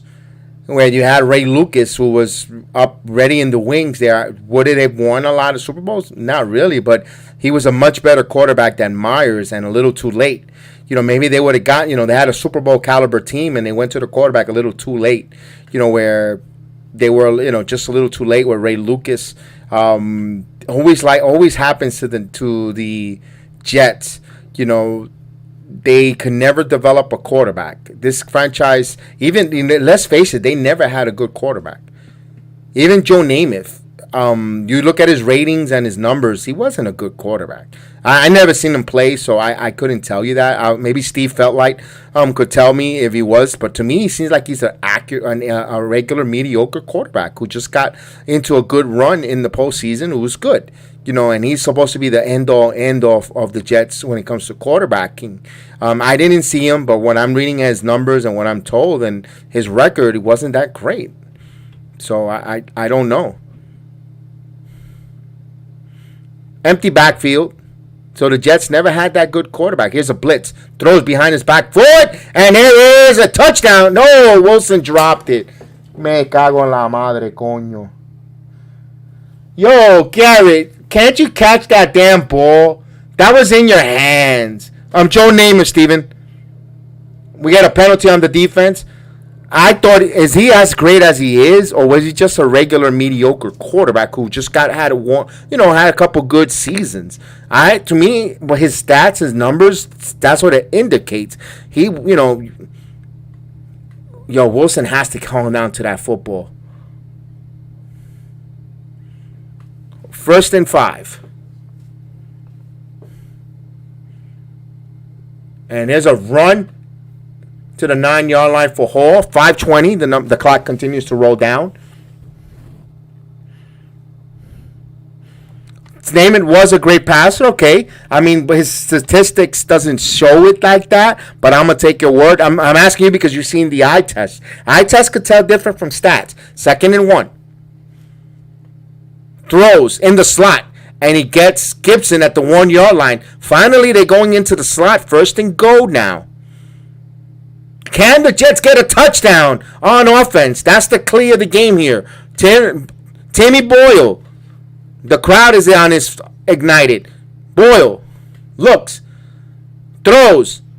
Hey! Touchdown! Garrett Wilson.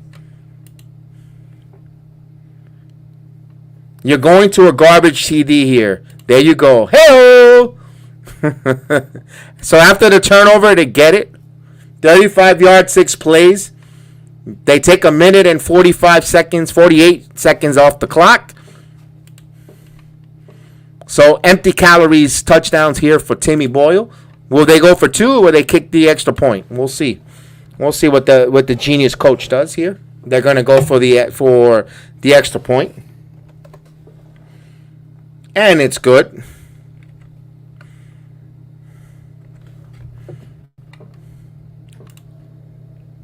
So 4:37 left here. 27-13.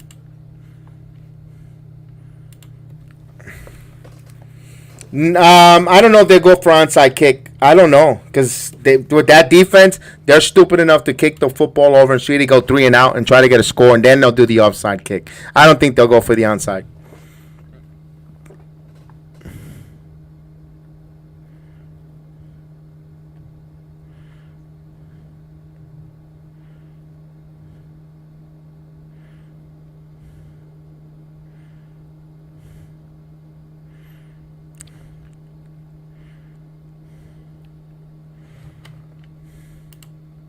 Jets went downhill after winning Super Bowl. Yeah, for 50 plus years.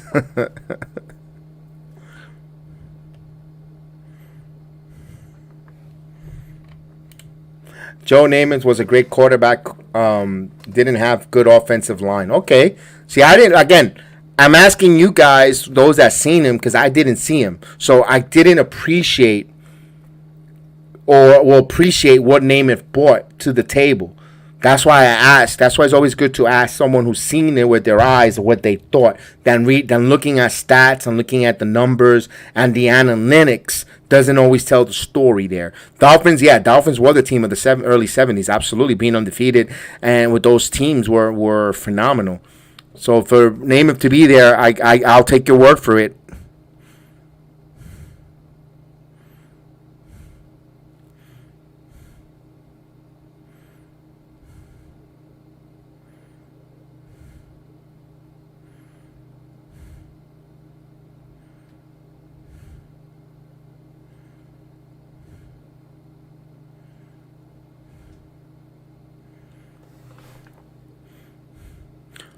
Yeah, again, I know Tommy asked me if we'll go onside kick. No, I don't think the Jets will do onside. I think they'll trust their defense to play, although they're down by 2 scores, but just to see if they get 3 and out, and then they'll try to see if they could get a quick score, and then the onside kick will come out.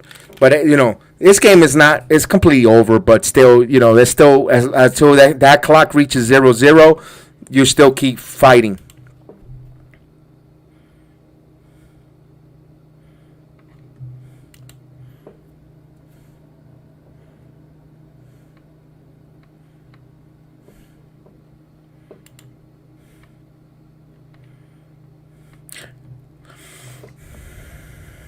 You never know.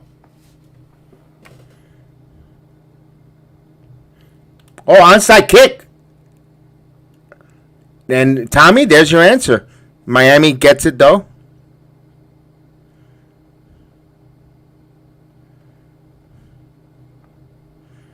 Miami will retain possession.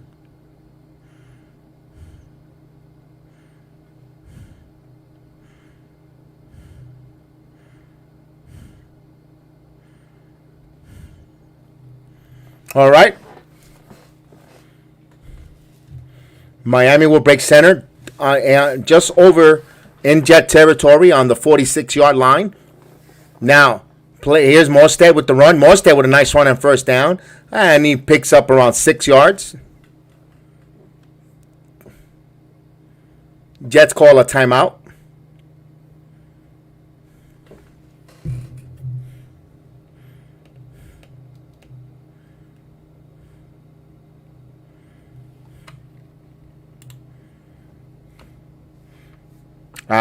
The party life. Hanging out with doing Raquel Welch there.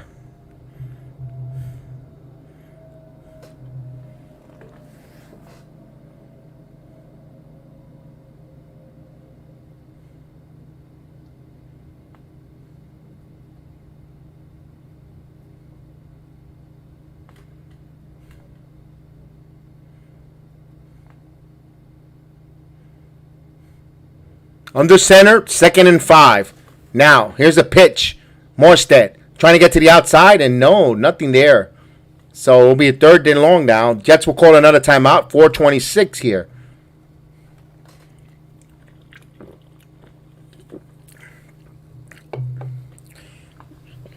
What the Jets did here, calling those back-to-back timeouts here, well, 4:26, it's a 4th and long for Miami. That's where I was getting to. Good job there, Tommy. Good minds think alike.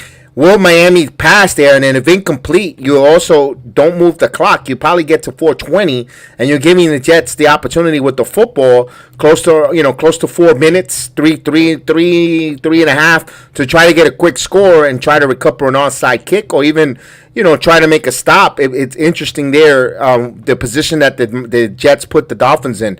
Here's 3rd and 5 now, shotgun formation. They're going to run it with Mostert. Mostert trying to go to the outside. Mostert, and there goes the first down. And they fumble the football. No, that was another football that came loose. And that's a first down. So it means nothing as the clock continues.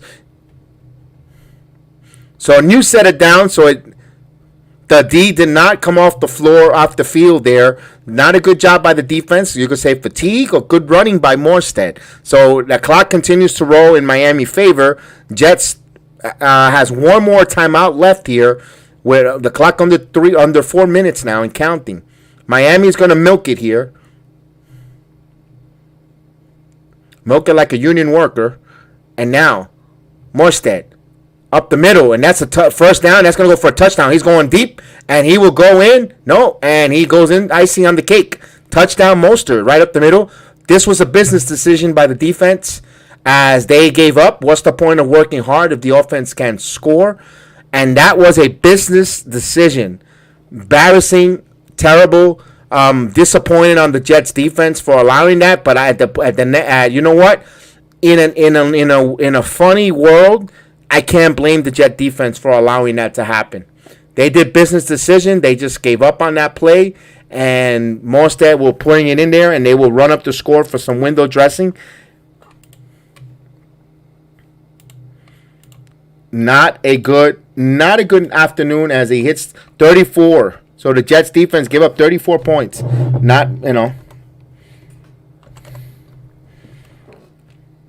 Here's the problem now.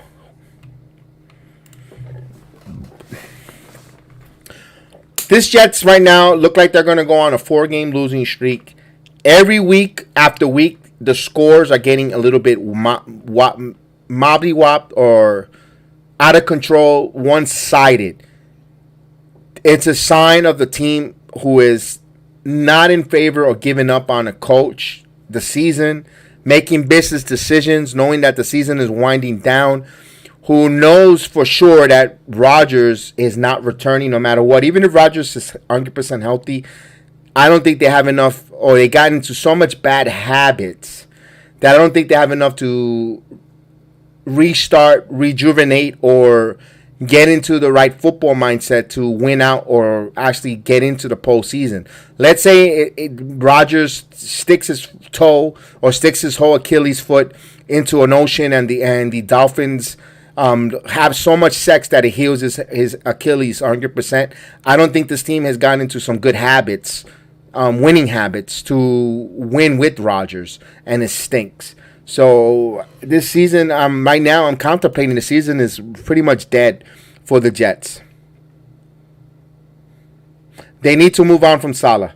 Yeah, they need to move on. I think Salah. They need to start getting in the war room.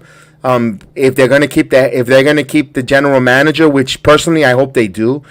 I hope Douglas, regardless of the fact that people get upset for not first when it comes. But you know what? I think name me an organization besides the 49ers that get the quarterback immediately right. The 49ers had a rabbit foot lucky in their butt when they got Brock Purdy. Here's a fumble, and the Jets recover it. And my point is, a lot of teams are looking for that quarterback. Douglas not doing his diligent, we could all say second guessing. The only thing I'm going to second guess personally here, and we got a few minutes before this game is over, was they should have probably kept Sam Darnold, although he didn't draft him. And you know what? Some of these general managers they gotta have, I gotta draft my quarterback, and they should have went with Darnold, gotten a bunch of ransoms for the second pick, and not gotten Wilson, moved back and gotten a bunch load of picks. The way Douglas knows how to draft and scouts, they should have gotten a bunch of players in that draft, and probably it would have probably been a different outcome. Maybe you would have been looking for a quarterback again, no matter what, but it wouldn't have been as bad as Zach, and maybe Donald wouldn't probably developed here. Who knows? But again, the Jets made that mistake bringing in the wrong head coach there. The right head coach should have been at that time McCarthy, who should have tutored Donald. And then Douglas would have came in, and then you would have moved back from the number 2 with McCarthy, and who knows what would have happened. McCarthy would have came in here. Who knows what players we would have gotten up and down that draft. We probably would have, who knows. Again, he tosses underneath and Cook behind him, incomplete. Maybe Lamar Jackson was the right move, and later in that first round for the Jets. You never know. You never know. We never know. That's the big if, ands, and would-ofs in Jet course of history instead of going with Zach Wilson. Because after Trevor Lawrence, and again, for all those Jet fans like Joe Badingo, I love you, Joe Badingo. You're one of the best Jet fans out there. But when you were so happy for beating the crummy, but winning that one lousy game against the Raiders, I want to win. We could have got Trevor Lawrence, and we told they should have. And even them tanking, they did a terrible job in winning that measly game against the Rams and going 1-15, where they should have lost. And the Rams were a juggernaut. And you guys wanted to throw a parade in the Canyon of Heroes because they won that one shitty game against the Rams. Look what happened. We ended up with Zach Wilson. We ended up number 2 in the draft instead of just getting that number 1 pick, Trevor Lawrence. Now, will Trevor Lawrence?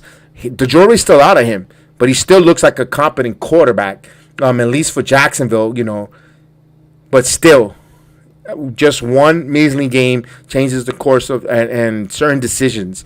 Hindsight is 20/20. If we knew that, we will all do things different in our lives, and things would have been. But still, I think the right move, even if they would have won that one crummy game, because this is football, these are professionals. You cannot tell them not to go out there and win or tank. So even if you go 1-15, that was the right move. You were supposed to trade back, go and allow, and just get a ransom there for the number 2 pick, and just go from there. And Douglas should have been the one buying the groceries and grabbing all these other players. But the Commanders fired their defensive coordinator today. Wow, the moves are coming. A lot of execution time is coming for some of these players.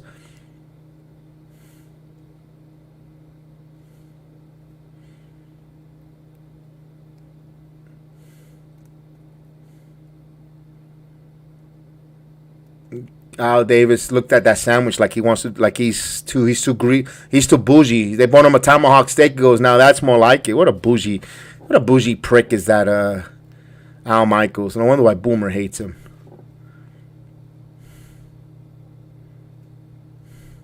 All right, we're at the 2-minute warning. 2 minutes left for this misery to be complete. Don't forget, I got a New York Knicks game coming up in about an hour. Myself, Chef Dan, will be on the call there.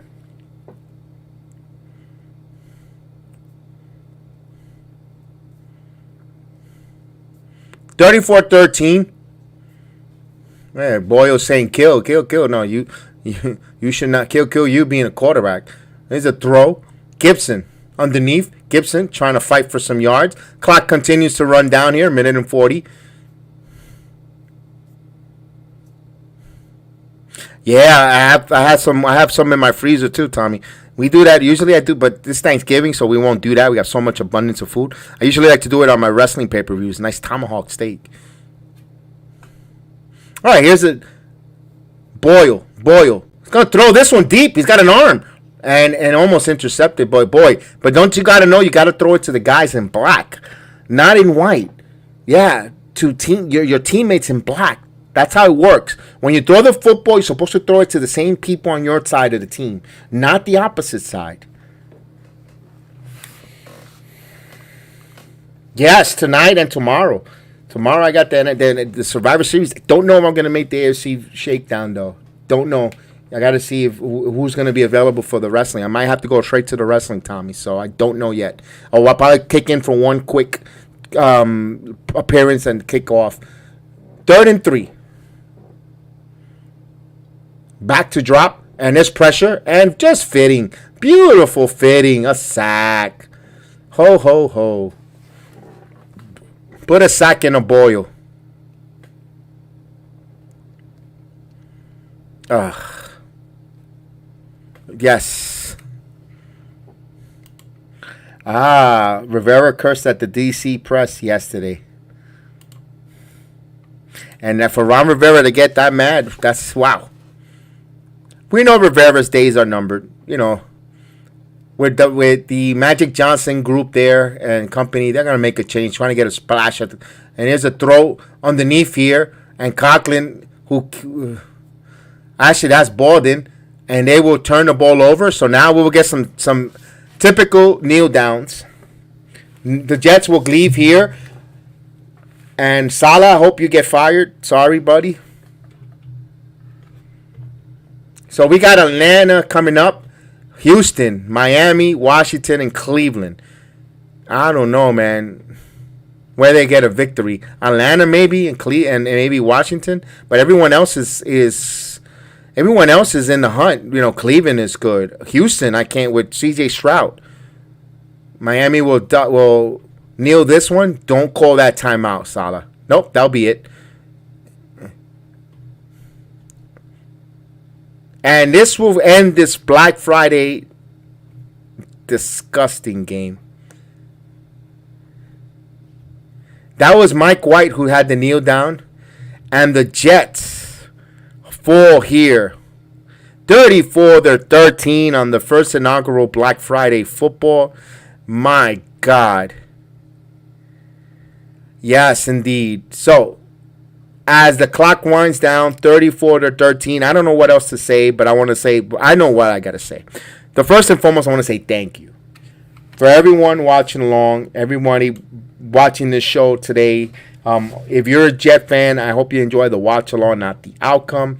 We wanted to try to get this victory. We won a season. You know, the fact that they played into in November, competitive for somewhat, is better than New York football has been in quite some time, but it's not good enough. Is there time to salvage the game? This Sunday will let us know, but it doesn't look good. Too many teams ahead of us for the last playoff spot. Too many obstacles. You know, again, another AFC conference, AFC East division loss. That's another one that doesn't help the Jets in tiebreaker situation. Even if they run the gauntlet, they're going to probably lose a lot of the tiebreaker situation. So this was a bad loss because you lost another AFC conference game, another AFC East game, and you continue to go behind the 8 ball. We will see. I don't think the Jets are going to get a lot of primetime game next year, Steven. You're right. They did get a lot of primetime game, and they laid a lot of big eggs. Talk about egg salad. The Jets made nothing but egg salad, hard-boiled eggs, deviled eggs. They made all these eggs on national TV. Terrible. But, guys, I'm going to say goodbye because I will be coming back on in about another hour for the New York Knicks, who will be on, take on the Miami Heat in their first inaugural in-season tournament game. I can't wait to see that. So I will see you in about an hour. We'll definitely see you guys. Thank you again for all those Jet fans. I hope you enjoy the watch. I appreciate, again, my public service announcement. I'll say it again on the basketball game. If you have your leftovers and you're not going to eat, or you're tired of eating turkey, you're tired of eating your stuffings, your trimmings, your apple pie, your pumpkin pies, and instead of throwing it out in the garbage, go on to the dollar store, put it on a Tupperware, or even put it in aluminum foil, whatever you can. Find someone who's less fortunate, who's homeless, who doesn't have the means to eat, has something for a warm meal. Give it to them, because trust me, they would appreciate it. They would eat it. They would take it instead of throwing it in the garbage and let it go to waste. Someone out there who is hungry, and you can make a difference by feeding maybe one person in your neighborhood, in your community, or in your commute. To me, that will be the greatest super chat you could give me, or biggest like or subscribe, by feeding someone. So from me to you, may the sports be with you. This is the JETS-ALORIDAN podcast saying thank you, guys. See you next time.